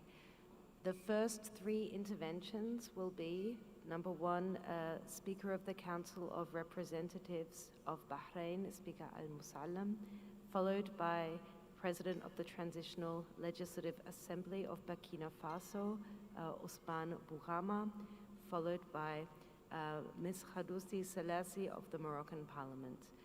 The floor is yours, Speaker Al-Musallam. Thank you, Sarah.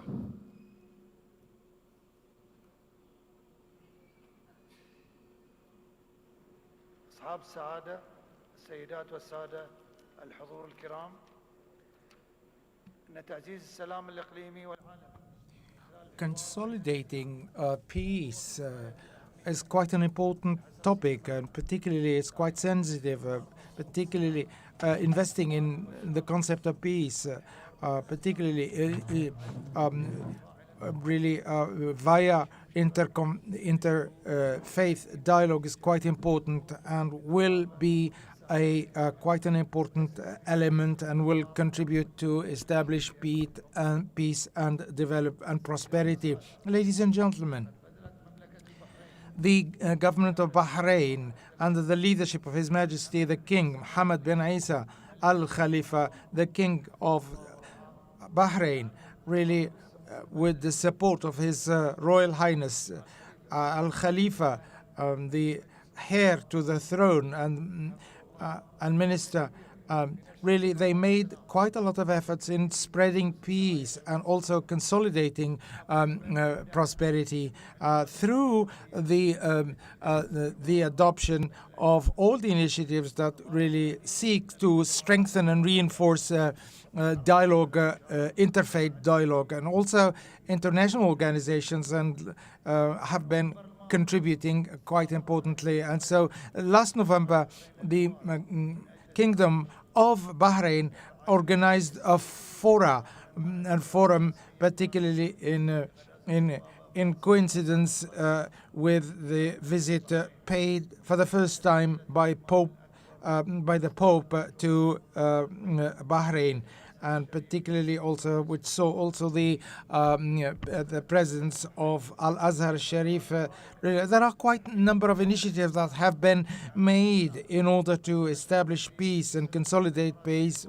Quite a number of initiatives have been made in order to foster the dialogue between Islam and Christianity. And Bahrain has been also quite really active in boosting the dialogue and coexistence, particularly in Los Angeles in 2017.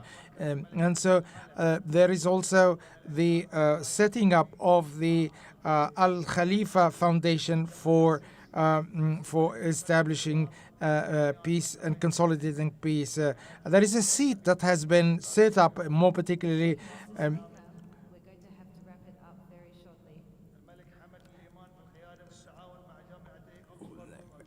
the Kingdom of Bahrain, in collaboration with the University of Harvard and with University of Oxford, has convened a number of fora, particularly for boosting tolerance and peace. We are facing and shouldering historic responsibilities and through interfaith dialogue in order to consolidate tolerance, particularly, and this is the only way conducive to establish prosperity and peace all throughout the world. Thank you. Thank you, and can I just remind the room we have very limited time, so please keep your interventions to 2 minutes. I'd like now to call the President of the Transitional Legislative Assembly of Burkina Faso, Ousmane Bougama.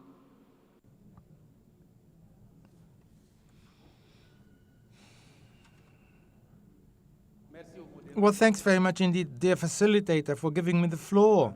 It's with a joy and a deep feeling of hope that I take the floor to talk about this theme, how in ways and means how to promote regional and global peace through interfaith dialogue as a vehicle. Burkina Faso, ladies and gentlemen, is crossing a very difficult period since 2016, marked by a conflict marked by a conflict and that our enemies have initiated and imposed on us. And we are well placed in order to develop understanding and promoting dialogue in between the confessions. And quite numerous countries were torn.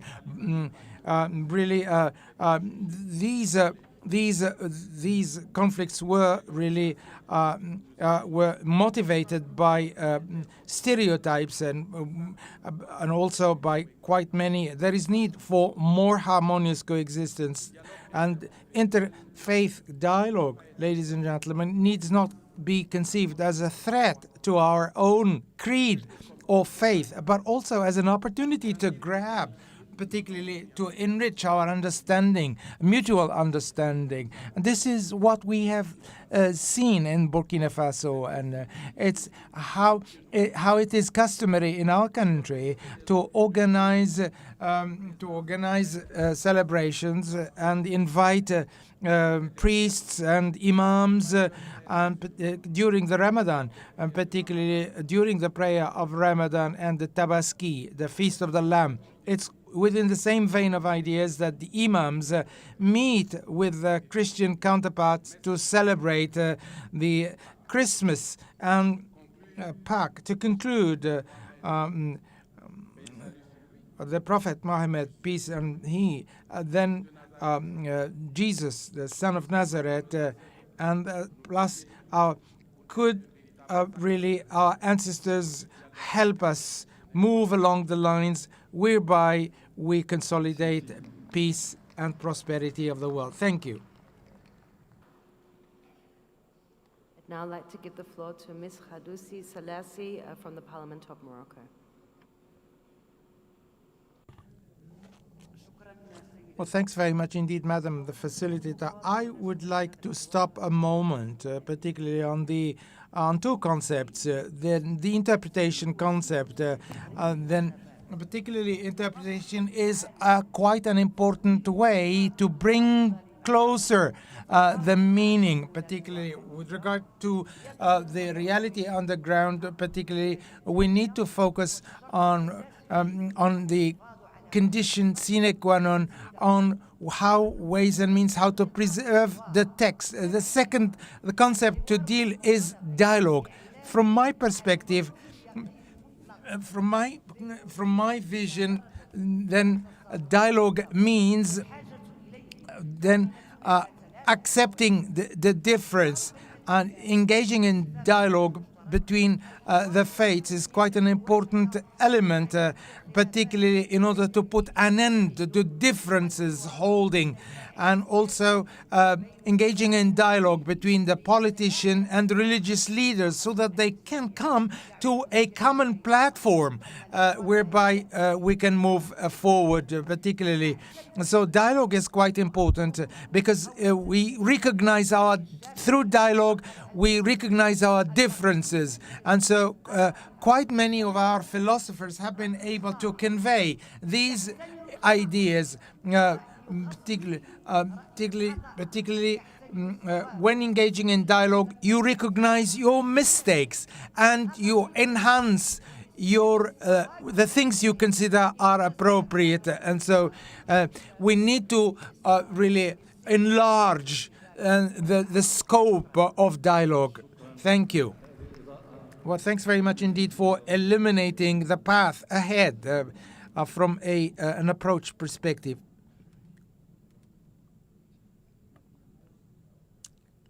Gentleman is saying another round. Three speakers are going to be Ambassador Andrea Benzo, Special Envoy for the Protection of Religious Freedom and for Interfaith Dialogue of Italy, followed by Ms. Haida Nurdin Sidi, Deputy Speaker of the Assembly of the Union of Comoros, followed by Mr. Dan Luz, Member of the Knesset for Israel. Ambassador Benzo, you have the floor. Can you hear me? Can you hear me? Yes, we can. Interfaith dialogue is primarily a means to promote mutual understanding and knowledge among people with different religious or belief affiliations. This is how we should look at interfaith dialogue in the first place, rather than a mere outreach activity. If we consider that negative stereotyping, scapegoating, and hate speech are drivers of religious discrimination and even persecution, then we can fully realize the importance of knowledge as a tool to promote reform by countering these dangerous phenomena. Parliaments, governments, and international organizations should direct their convening power towards religious actors precisely to this aim. Interfaith and intra-faith dialogue and cooperation are a universal pattern that can be applied to any field, from environment protection to education, from poverty eradication to women and youth empowerment, and contrary to conventional wisdom, mainly to non-religious issues. In Italy, we are committed to strengthen our interaction with religious or belief actors with a view to sharing good practices and seizing opportunities for cooperation both across faiths and within faiths. We engage with them regularly, both at home and abroad, on a wide array of issues of common interest. In light of its cultural and historical legacy, Italy has always recognized the role of religious actors not only in the spiritual domain, but also in the broader social context. Along with our international partners, we are willing to foster new forms of partnership between secular and religious actors with the aim to advance a positive agenda. We believe that the promotion of an open dialogue between governments and religious communities on an equal footing and based on mutual respect and autonomy is an essential step in the pursuit of stability and prosperity. Thank you. Thank you very much indeed. Ms. Haida Nordin, City of Comoros, please.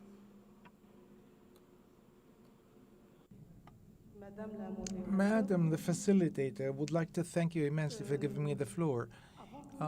Before anything, I'd like to testify and share with you my relevant experience and personal experience. Of course, I will begin by thanking His Majesty the King of Morocco,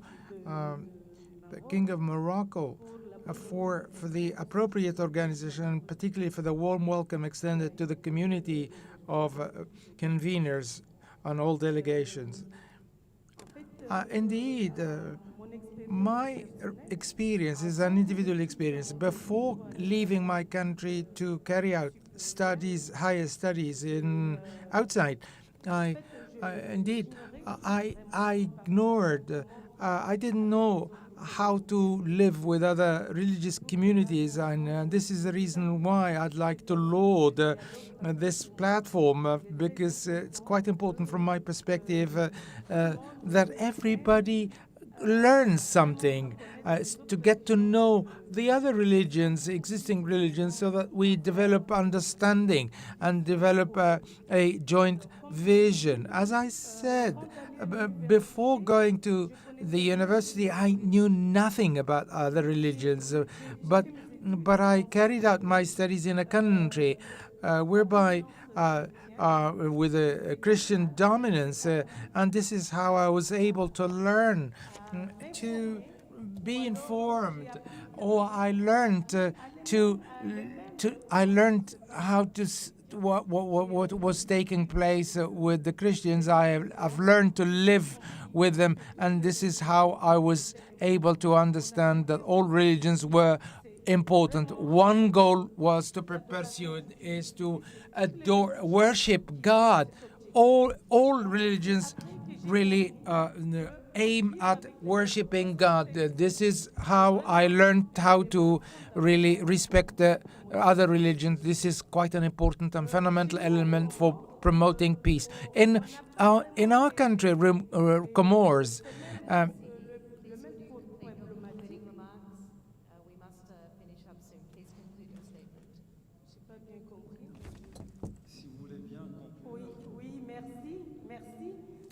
thank you. I would like to share with you, in Comoros, we have up to 90% of Muslim population. However, we have indifferences. we have indifferences vis-à-vis religious sects. We ourselves, we have quite a number of religious sects, as was stated by quite many speakers here. And indeed, there is an emergency to learn to live together with any sect, with any religious sect, living together. We are suffering from this problem, but I would like to conclude here, there is no law really that discriminates against religion, but we live with the Christian communities, and of course, and we live also with the community minorities, but this does not preclude that we are living together. There is no discrimination, and so education is at the basis of everything. And so there was a speaker who highlighted the importance of basic education, how we can really convey this to the young generation so that they get to know about other religions. And I'd like to conclude, thanks to my experience, I was able to respect all religions. Thank you. The next speaker is Mr. Daneluz from the Knesset of Israel. And ladies and gentlemen, please could you keep to the 2-minute time frame? Thank you very much.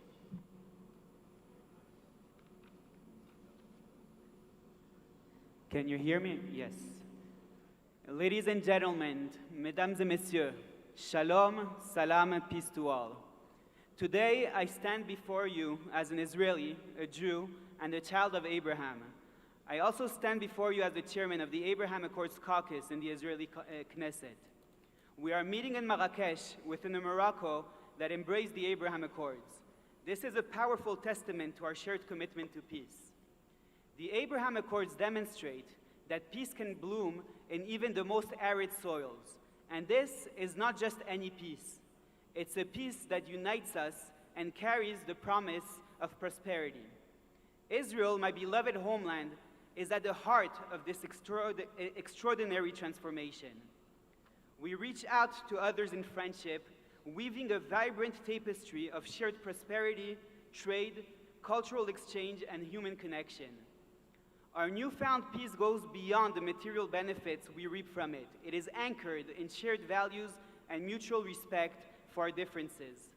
As a proud Israeli, I stand before you today in Morocco, a proud Arab country, as living evidence of the peace that we can achieve when we focus on our common bonds. As we look to the future, let us not just tolerate, but rather cherish our unique national identities while also acknowledging the heritage that unites us. From the historic city of Marrakesh, I invite nations from across the world to embrace the spirit of the Abraham Accords. Let us spread the message of peace and unity far and wide, extending the invitation to more nations to join us. Every person in this room has the power to influence their government, to guide them towards the path of peace. I urge you to call on them to be on the right side of history. Our door in Israel remains open for peace as we hope more countries join the Abraham Accords. The peace we sow today will be the world our children inherit. Let us give them a world of understanding, prosperity, and harmony. Thank you. Shalom, salam, and peace to all. Thank you. Thank you, Mr. Representative. The next 3 speakers will be Mr. Chinbhai Pandya of the South Asian Institute of Peace and Reconciliation in India, Ms. Elinar Varadanyan, a member of the National Assembly of Armenia, and then His Eminence, Metropolitan Emmanuel, the Elder of Chalcedon, a member of the Board of Directors of CAICID. Dr. Chinbhai Pandya, you have the floor. Thanks a lot, Sarah. Good afternoon to everyone, and my respectful pranams from India. I haven't written any statement, so I'm going to speak from my heart. I'm scheduled to speak tomorrow, so I was contemplating whether I should speak today or I shouldn't. But then I decided to bring 2 important issues for the attention of the House. I'm trained as a psychiatrist, so I would like to bring an important element of the consciousness into the discussion, because I believe that everything that I have been hearing from this morning till now, they all are resulting as a calamity of the consciousness. And the reason I use the word consciousness is because, all the problems that we talked about, their solutions are there and everyone is aware of them. But when we try to find the solutions, we tend to focus too much on the external measures, changing the law, changing the regulation, changing the acts, changing the statutes. They are important. I'm not denying their importance, but they cannot solely bring a change unless there is a change in the way we think and address these issues. Because these are the crises of the human conscience, which allow people to continue living their lives with comfort and luxury when society is collapsing, humanity is suffering, and they demand a fundamental change in the way we think and address these issues. And we were hearing about the peaceful coexistence earlier. There is a beautiful example that I would like to bring from India. It's a word called sahacharya. And it comes from a 5,400 years old saying from Mahopanishad. It says, Ayam nijah paroviti ganana laghuchetasam udara charitanam tu vasudhaiva kutumbakam. This is mine, that is yours. That kind of concept belongs to the people who have got narrow mind. For those who have risen above it, vasudhaiva kutumbakam, the whole world is one single family. And with that note, I also take this opportunity to invite every single one who is sitting here to come to India. They have got another family, another home in India. And the organization that I represent is called Gayatri Parivar. Parivar means family. We have 110 million members and 5,000 centers. So I believe all of you would get an opportunity to come to your home in India. We would be happy to welcome all of you. Invitation accepted. Please prepare shelter and food.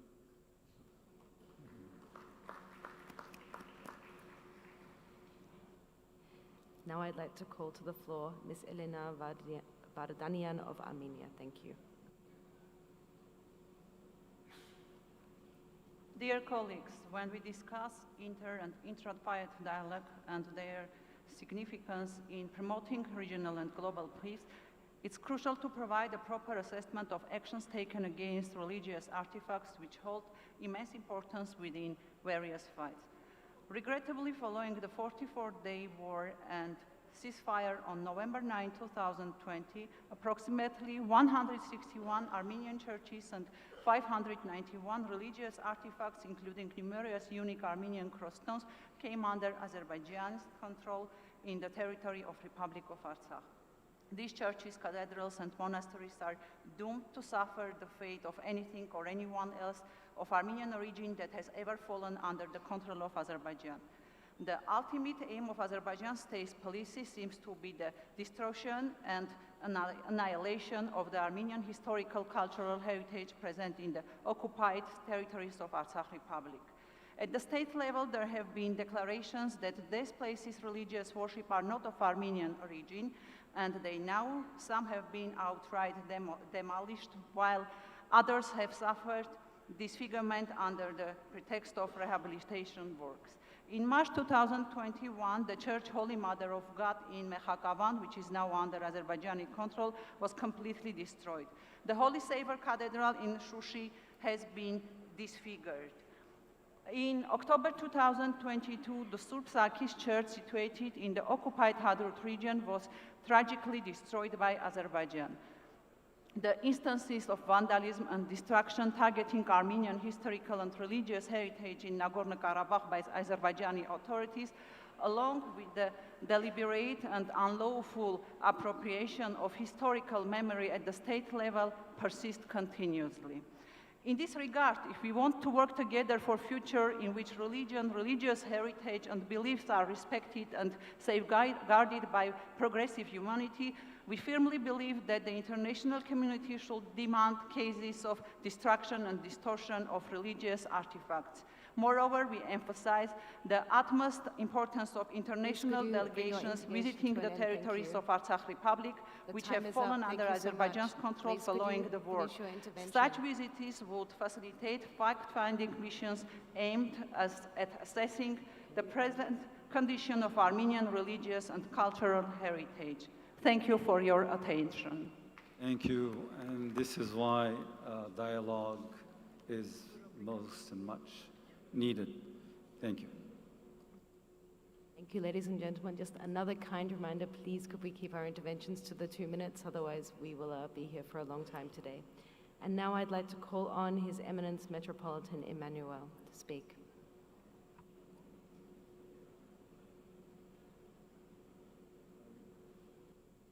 So Metropolitan Emmanuel, are you in the room? Okay, so pass on.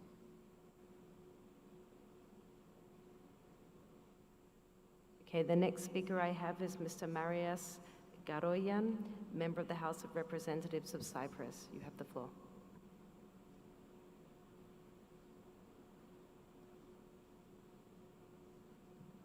You in the room?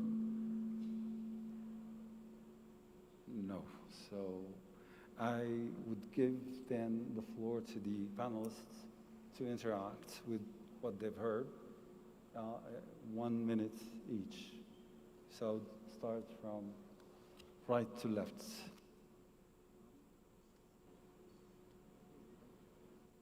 Yeah, thank you very much. Can I first of all just thank a good friend and representative from India for the invitation to his country. He might be aware that our Prime Minister in Ireland has Indian heritage, and it's really developed and increased the relationship between both countries. So to thank you for that. I think in most contributions, what we see is a belief in further dialogue and what that can do in terms of creating common ground. In Ireland, the only way that we could create peace in Ireland was through dialogue, through interfaith dialogue and political dialogue. And that's what created peace in Northern Ireland, and most importantly, that's actually what's maintained it going forward. It was only last April that we celebrated 25 years of peace on the island of Ireland. And it's through that type of dialogue, I think, is an example to other countries of how to achieve that.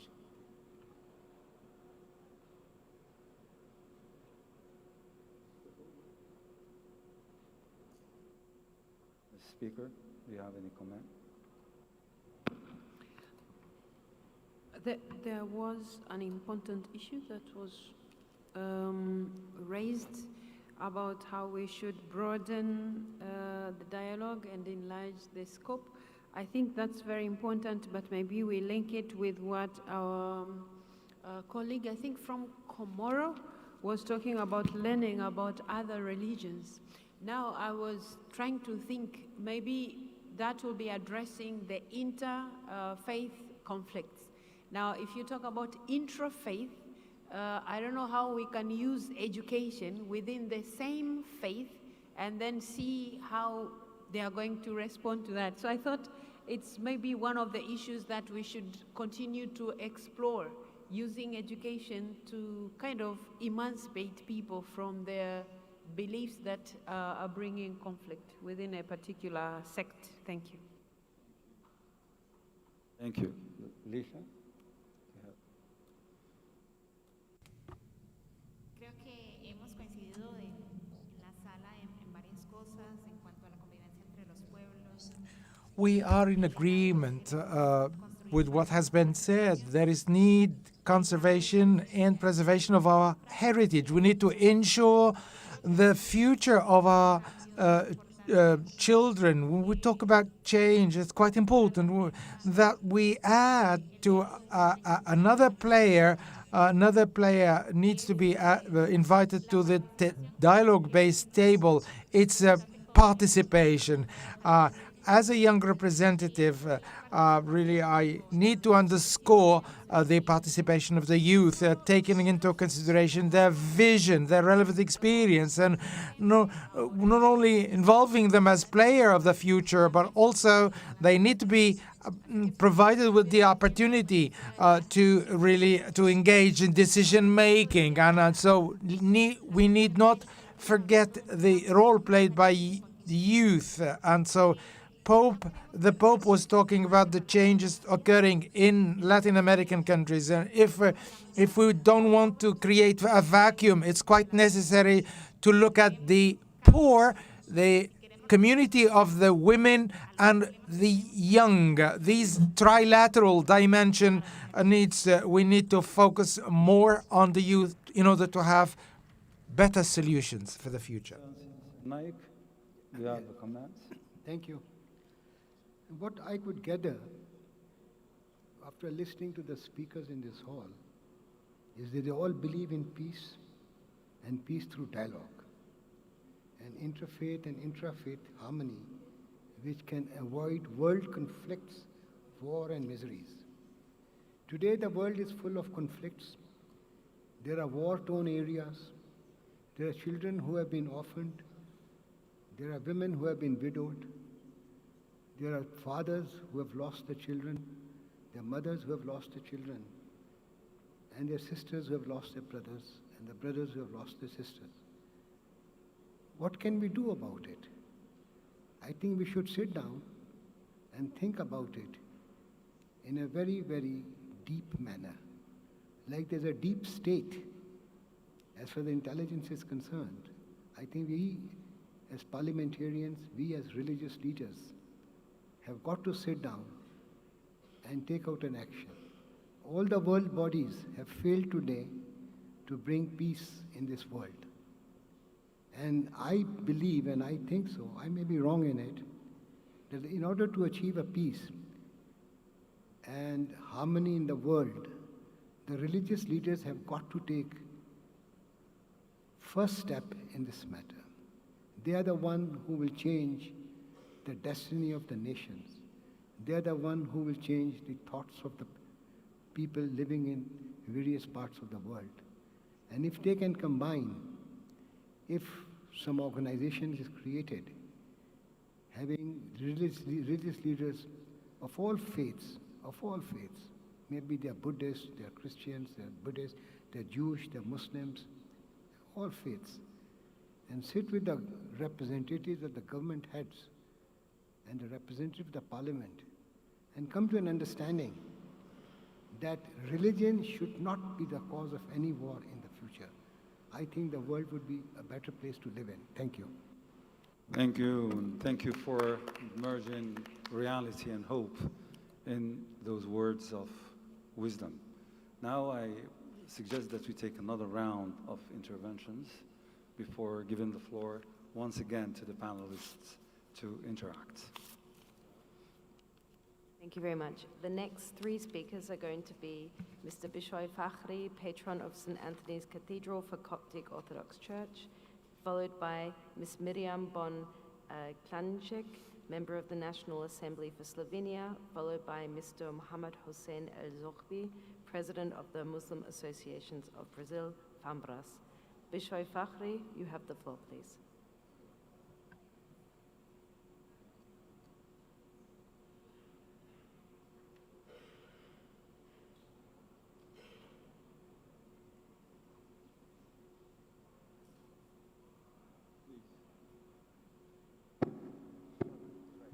Thank you so much for this opportunity. Actually, I would like to thank the panel, and before I would like to thank the state of Morocco for this embracing of the huge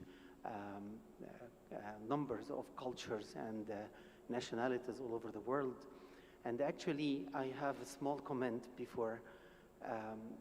Putting the laws and regulations is very good, and actually the prominence of the cultural rules and spirits is very good as well. But we need, for all the religious leaders, for the internal change rather than the external change of treatment. Because putting people in harmony together, this is a spirit, and the spirit cannot be obliged to. It's just something from internal to outside. So the best thing is to have the education programs settled in every country and a mandatory subject of coexistence in each country. This is very important thing. And whatever is the religion or the culture, we need this curricula. We need integrated, graduated system for education. And this is my only comment. Thank you so much. Thank you very much, sir.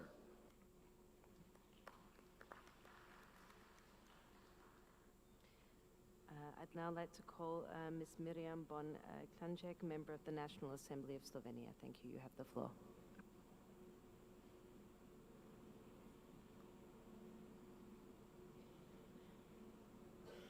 Are you in the room?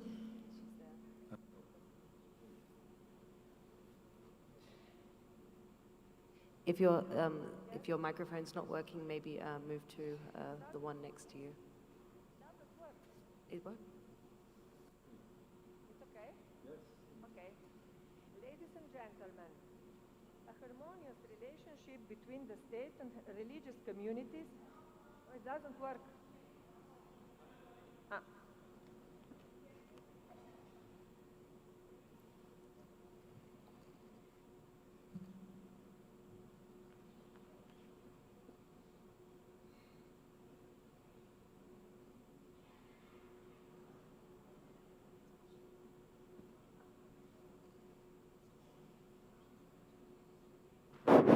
Okay, thank you.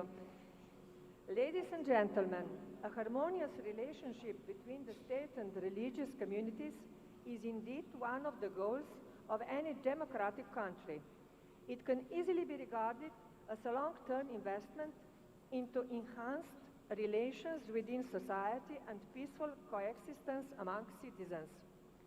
Religious freedom is thus a fundamental human right enshrined not only in the Slovenian Constitution, but also in various international human rights treaties and declarations to which Slovenia is a party. The primary mission of religious communities is to promote spirituality and uphold human dignity in both private and public spheres, striving for meaningful existence within the realm of faith. Slovenia presently has 59 officially registered churches and religious communities. The country recognizes the significance of interfaith dialogue as a means to foster unity by putting respect and understanding of diverse perspectives at the forefront, strengthen social cohesion, and promote inclusivity. So, various governmental working bodies have been established to provide an additional institution forms of dialogue between the government and the religious communities. Nestled in the heart of Europe, Slovenia also lies at the crossroads between the Slavic, Germanic, and Romance cultures, where conflict prevention and fostering mutual understanding and respect are of the utmost importance. This has become even more relevant with the war in Ukraine, a tragedy both for Ukraine and Europe as a whole. Thank you. Thank you. Thank you very much. I now give the floor to Mr. Mohammed Hussein El-Zohri, of the President of Muslim Associations of Brazil, FAMBRAS. You have the floor.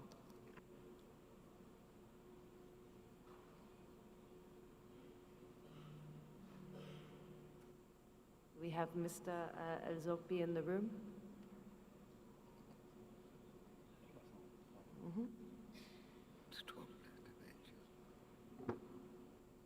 The next three speakers are going to be firstly Ms. Karen Bradley, Member of the House of Commons of the United Kingdom, followed by Mr. Alfonso Santiago, Director of the School of Politics, Government and International Relations in Argentina, followed by Mr. Sayed Mahmoud Nabavian, Member of the Islamic Parliament of Iran. Karen Bradley, you have the floor, please. It is an honour to be at this first Parliamentary Conference on Interfaith Dialogue. The IPU shows once again its global leadership in holding this event by recognising that we won't find solutions to global problems unless we accept that no one person, political philosophy, nation, region or faith has the answers. The IPU facilitates parliamentarians to listen to and learn from each other. We see that the issues faced by those we represent are not unique, and they look to us, their political leaders, for solutions. But we are not the only people they look to. They look to their religious leaders to find explanations and give them the strength to face those problems. As the concept note for the general debate says, religion and belief are infused into the fabric of all societies. So as parliamentarians, we must work with faith leaders to reach those in need. In my constituency, it is the faith groups that find a roof for the homeless, that feed those in crisis, and that look after the refugees we welcome, in particular those displaced Ukrainians who are not safe at home. It is far too easy for leaders to preach the politics of division. Spreading fear and reinforcing stereotypes is popular. Telling people what they want to hear is easy and may well get you elected, but that is not leadership. I want to reinforce the points made by Senator Ahern about the Northern Ireland peace process and thank him for his kind words. Interfaith dialogue was an essential part of the political process. It was faith groups that pushed the political leaders to do the right thing. They gave the politicians the cover they needed to make the compromises required. So we must be united in our shared endeavour to solve the problems we all face. If we all look in the same direction, it is easier to call out those that would prefer division and conflict. And that way, we will find the solutions we all desire. Thank you. Thank you very much indeed. I now give the floor to Mr. Alfonso Santiago of Argentina. Dr. Santiago.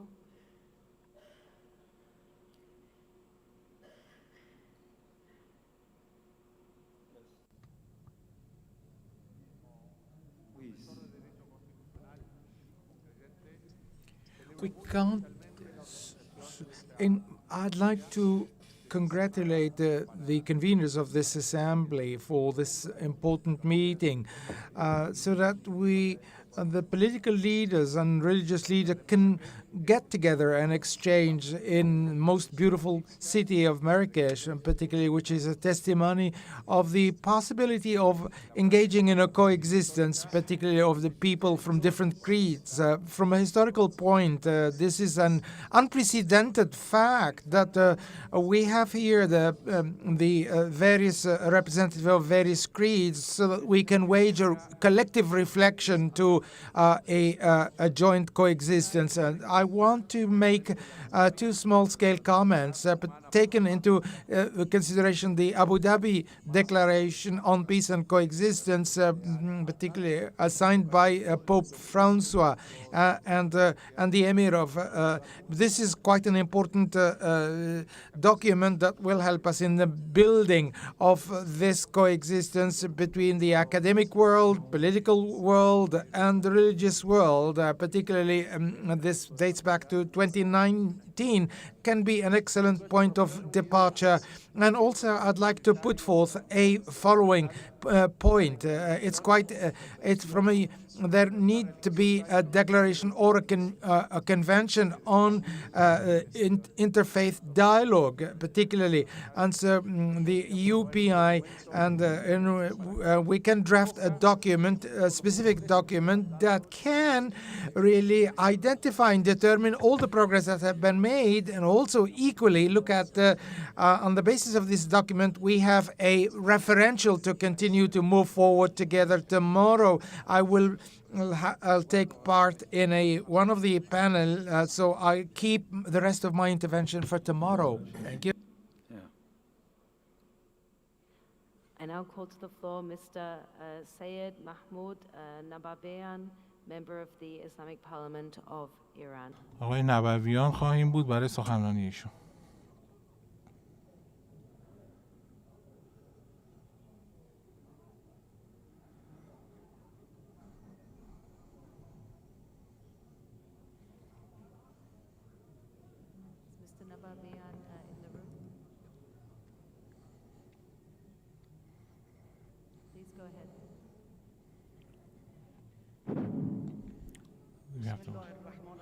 In the name of God, the compassionate, the merciful, the current world full of chaos, needs the efforts and assistance of religious leaders more than ever before to achieve peace and security of religious ethics and spirituality.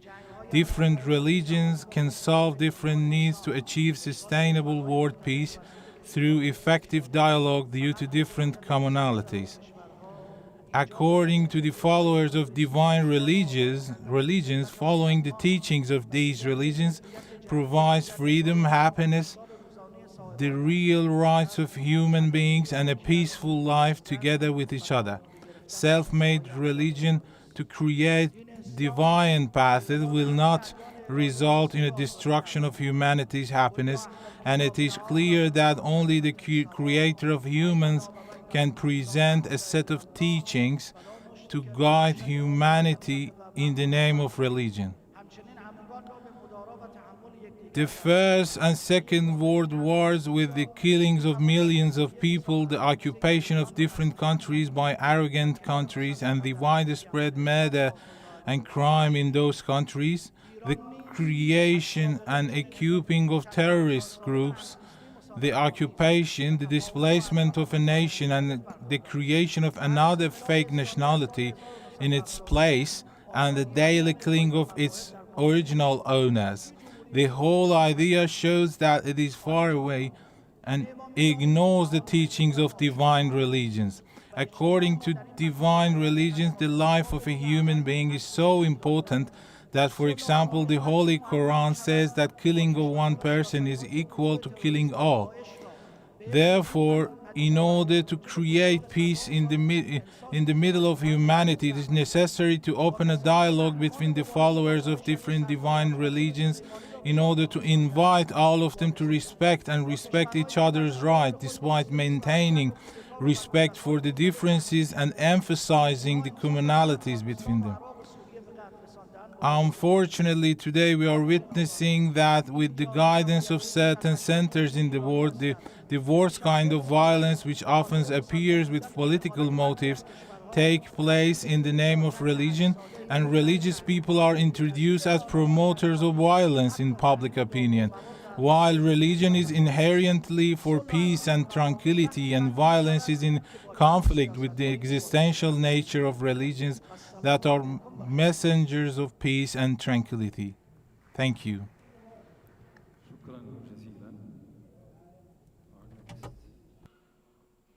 Our next three speakers will be Mr. Ghanshyam Tiwari, member of the Council of States of India, followed by Ms. Lika Mtambo, Public Affairs Committee and Youth Representative with Religions for Peace, followed by Mr. Natai Sarseng Galiev, member of the House of Representatives of Kazakhstan. Mr. Tiwari, you have the floor, please. Namaste from India to everyone present here. India is a country of diverse faiths and cultures, a living testament of the peaceful coexistence of multiple religions. We are a beacon of hope that demonstrates how love and mutual respect can bind together a multitude of faiths harmoniously. This has been possible by establishing a strong infra-faith mechanism built at the grassroots level in the society. In our societies, there are many such forms where issues are raised and addressed religiously: prayer meetings, panchayats, election meetings. There is therefore a deep-rooted involvement by the local authorities who keep a healthy relationship with the infra-faith leaders. Let me take this opportunity to also respond to the panelist from Pakistan who has chosen to misuse this august platform to propagate false and malicious propaganda against my country. The Union Territories of Jammu and Kashmir and Ladakh were, are and will always remain an integral part of India, and Pakistan has no locus standi to pronounce on matters that are integral of India, including Indian territories under Pakistan's illegal and forcible occupation. The panelist also mentioned about situation of minorities in India. With its own record of dismal treatment of minorities communities, Pakistan would be well advised to first set its house in order. The world has been witness to the brutal murder of Pastor William Siraj in Pakistan in January 2022. The award of death sentence to Pastor Jafar Bhatti on allegation of blasphemy, and the countless cases of abduction, forced conversion, and marriage of minor girls from minority communities in Pakistan, I would like to conclude with a saying from one of the ancient Hindu scriptures, Ekam Sat Vipra Bahuda Vadanti, which means truth is one. The wise will call it by many names. Thank you.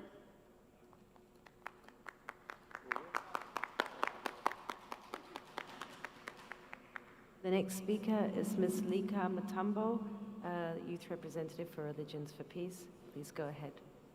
Thank you very much. Just one more important detail that is missing. I am from Malawi. Well, my intervention is that this panel has talked about the importance of fostering intra-religious dialogue. It is very important. What I would like to add is that I think on an individual level, we also have a responsibility. We have to teach the common human values that are important to all of us. We have to teach about love. We have to teach about nonviolence, right action, truth. If we embed all these values in our daily lives, I believe that we can transform our communities and even the greater religious communities which are divided. We cannot avoid the sects that we have. It is everybody's right of association and conscience to belong to a place where they think that they are going to be respected and accepted. We cannot avoid this, but we need to create healthy boundaries that should aim at bringing us together rather than dividing us. History has told us that we have lost a lot of lives due to sectarian religious violence, and we cannot go on like this. We need to learn from the good practices. Thank you.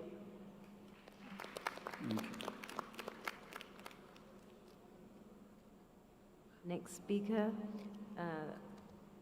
the next speaker is going to be Mr. Naratai Sarasing Galiev, member of the House of Representatives of Kazakhstan. You have the floor, please. Құрметті парламентшілер, діни бірлестік өкілдері және конференцияға қатысушылар. This representative of Religious Association Conference participant. In recent years, we have seen significant increase in global tensions. This is a great threat to humanity. We can clearly see that as a result of geopolitical competition, a vacuum of trust between all powers, there is a threat to public security because of unresolved social problems. Against the backdrop of what is happening in the world today, there is a need to look for new mechanisms to prevent and address mistakes through collective solutions, working in cooperation as international diplomacy requires. This is the demand of the times. In this context, Kazakhstan's experience can serve as an example in terms of strengthening dialogue and constructive cooperation among representatives of all civil society institutions. One evidence of this is the Congress of Leaders of World and Traditional Religions, which has been continuously held in the Republic of Kazakhstan for 20 years. Experts and participants invited from all over the world praised the Congress. The Congress will facilitate the establishment of cooperation mechanisms between the leaders of world and traditional religions and major political figures. In this way, they are able to exchange views with each other face to face. In addition, during the Congress, specialists will exchange experiences, have the opportunity to develop new ideas using the rich spiritual heritage of religions and the common historical experience of countries to create a harmonious, safe environment for humanity. There are now about 4,000 religious associations representing 18 denominations in Kazakhstan which operate without hindrance. There are over 3,700 places of worship in the country. Kazakhstan is constantly presenting projects planned that ensure not only its national interests but also a peaceful and secure future for all mankind. Kazakhstan has achieved contemporary religious stability in the country through concrete steps. It should be noted that the basic foundation for ensuring stability in a multi-confessional state has been laid down by law since our country gained independence. The first law regulating relations in the religious sphere was the law of the Republic of Kazakhstan of 15 January 1992 on freedom of religion and religious association. The main provision of this law were a policy of religious tolerance and respect for the religious belief of citizens by the state. It should be borne in mind that Kazakhstan is a full member of the international community and of international human rights treaties. It's worth noting that separate changes were made to a Religion Act on the 29th December 2021. Alongside legislative changes, measures are being taken to improve enforcement practices. In particular, today, the activities of local executive and law enforcement bodies are based on preventing explanatory work and minimization of administrative measures. Thank you. Thank you, Your Excellency. Thank you. Ladies and gentlemen, we have 3 more names registered before we return to the panel. Mr. Daniel Koulibaly first, Advocacy and Peacebuilding Officer for Tirfan from Mali, followed by Ms. Zainab Abu Talib, Member of the Shura Council, and followed by Mr. Mohini Vital, Member of Parliament for the Democratic Republic of Congo. Mr. Koulibaly, you have the floor. Thank you.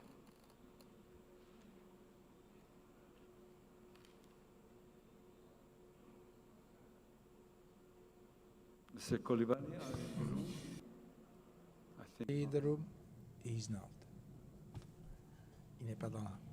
Ms. Zainab Abu Talib, are you in the room, please? You have the floor. Yes. Hello. Oui. Bismillah, Bonjour. alhamdulillah. Sorry. Je vais intervenir demain. Je laisse mon intervention pour la... So I leave it until tomorrow. I'll leave it until my presentation is for tomorrow. Well, thanks very much indeed, Mr. Koulibaly. Shall I start or?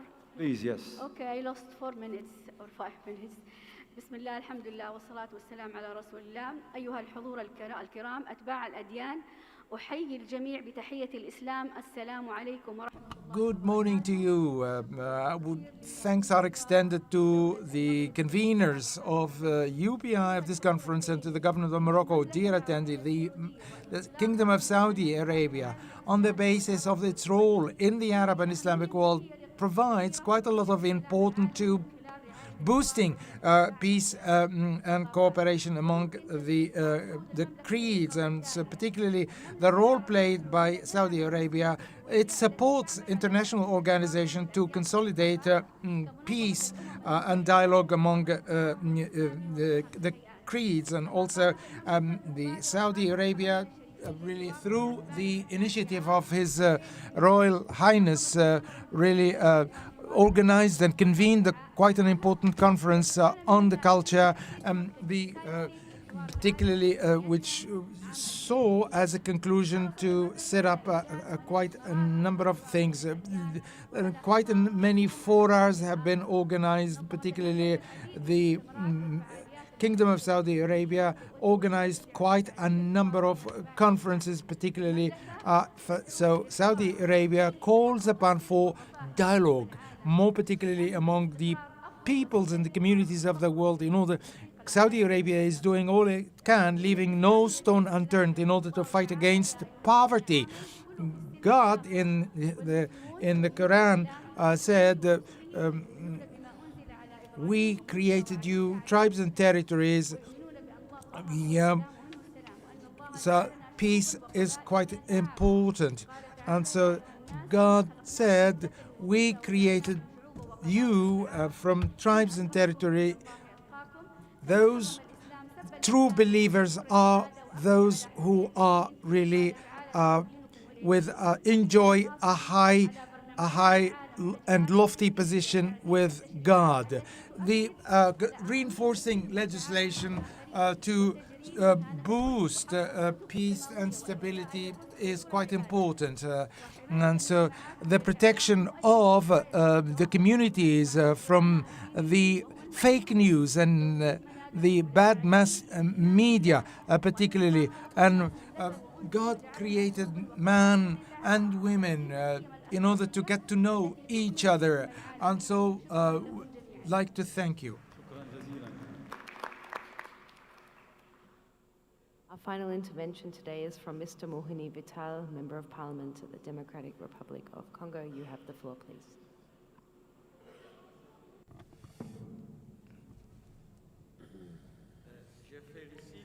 I'd like to congratulate the speakers and panelists for the very instructive presentations that have been on the promotion of rule of law and regional peace consolidation. I come from the RDC or DRC, the Democratic Republic of Congo, where there are 450 tribes that have really been in coexistence for a number of years. The dialogue, interfaith dialogue, helps immensely in the preservation of lives and sparing lives, and contributes to the promotion and cohabitation, peaceful cohabitation. The religions have gone even further, because the religious leaders initiate a political dialogue within our communities, and this dialogue have been successful in our country. Allow me, the honorable panelists, to say that we from the DRC really we accuse the state, the rule of law. There are quite a number of responsibilities. There are a number of Congolese who are dead, and really inside the DRC, at the same time, we are today victims of our aggressor, the Rwandan neighbor. But then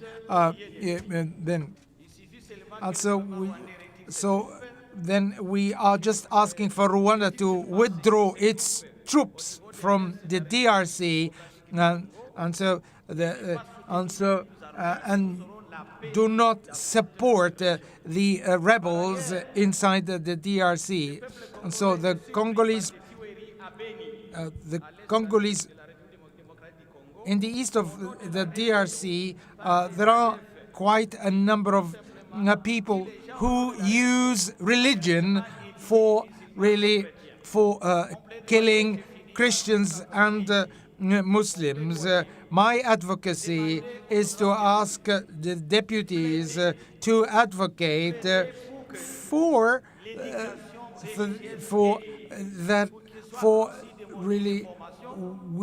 the provision of religious education right from the maternal schools, secondary education, and even in the university. This is the thing I wanted to share with you. Advocating for religion to be taught right from the beginning. Intervention from your side, and I have collected a whole set of wonderful gems, including youth as policymakers, as full members, contributing in finding solutions and not just listening to them. To education and revisiting those programs of education under this perspective of dialogue to find solutions, long-term investments that would definitely generate return on investment, so it's not vain. Parliamentarians should work together along with religious leaders to bring relief to those in need.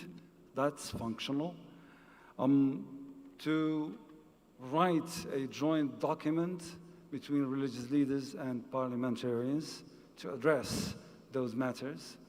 Addressing trauma and sitting calmly in face of those traumas and trying to see clearly within them in order to cure them, reconnecting with our vulnerabilities and being conscious of those vulnerabilities, disconnecting with shame, feeling responsibility, teaching common values, common human values, integrating civil society's representatives to this intra-faith dialogue to find better solutions.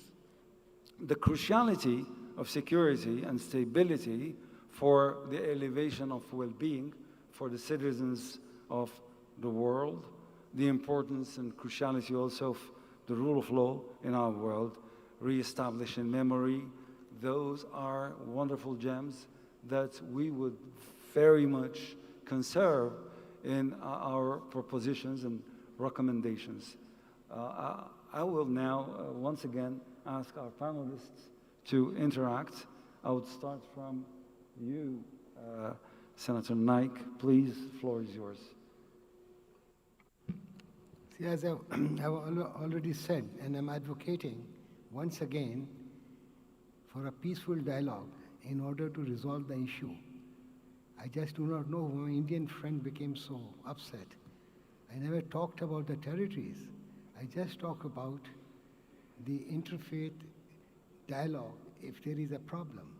And I will stick to that, but I'm not becoming personal.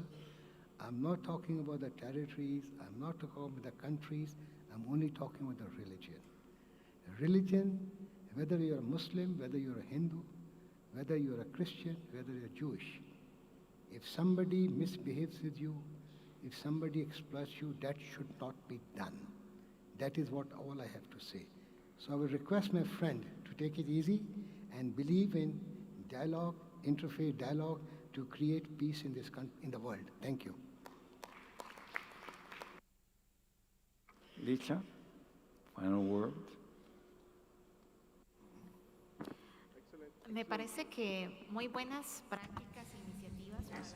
It seems to me that we have been able to determine good practices to be emulated, particularly within our own religious community. But these initiatives and good practices are not very well known, unfortunately. It's quite important that they be disseminated, there be fora in order to disseminate so that we take the values of these religious communities. And so we are not part of the problem, but we are also part of the solution. Thank you. Thank you so much. 2 points. The first one relates to a point that was raised by, I think it was Karen from UK, about political leaders preaching divisions. And I think probably that's the reason why we need dialogue, so that those who preach divisions, we should bring them to books if need be, because then they are actually fueling conflict within the society. And so involving all the groups would probably help. I want to think that way. The second point that I wanted to make is a point that was raised by, I think, Alfonso, about the respect for each other.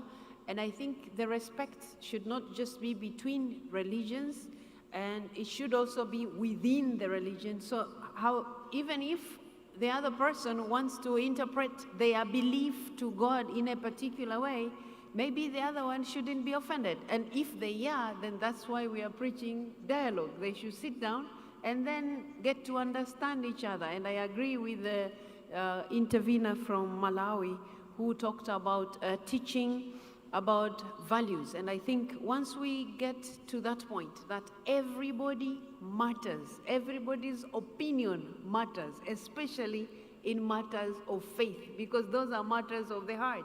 So it's me believing, why would you have issues with me? So because of that, then I think it underscores the importance of having dialogue, to sit down and then talk about the differences. Thank you, Mr. Moderator.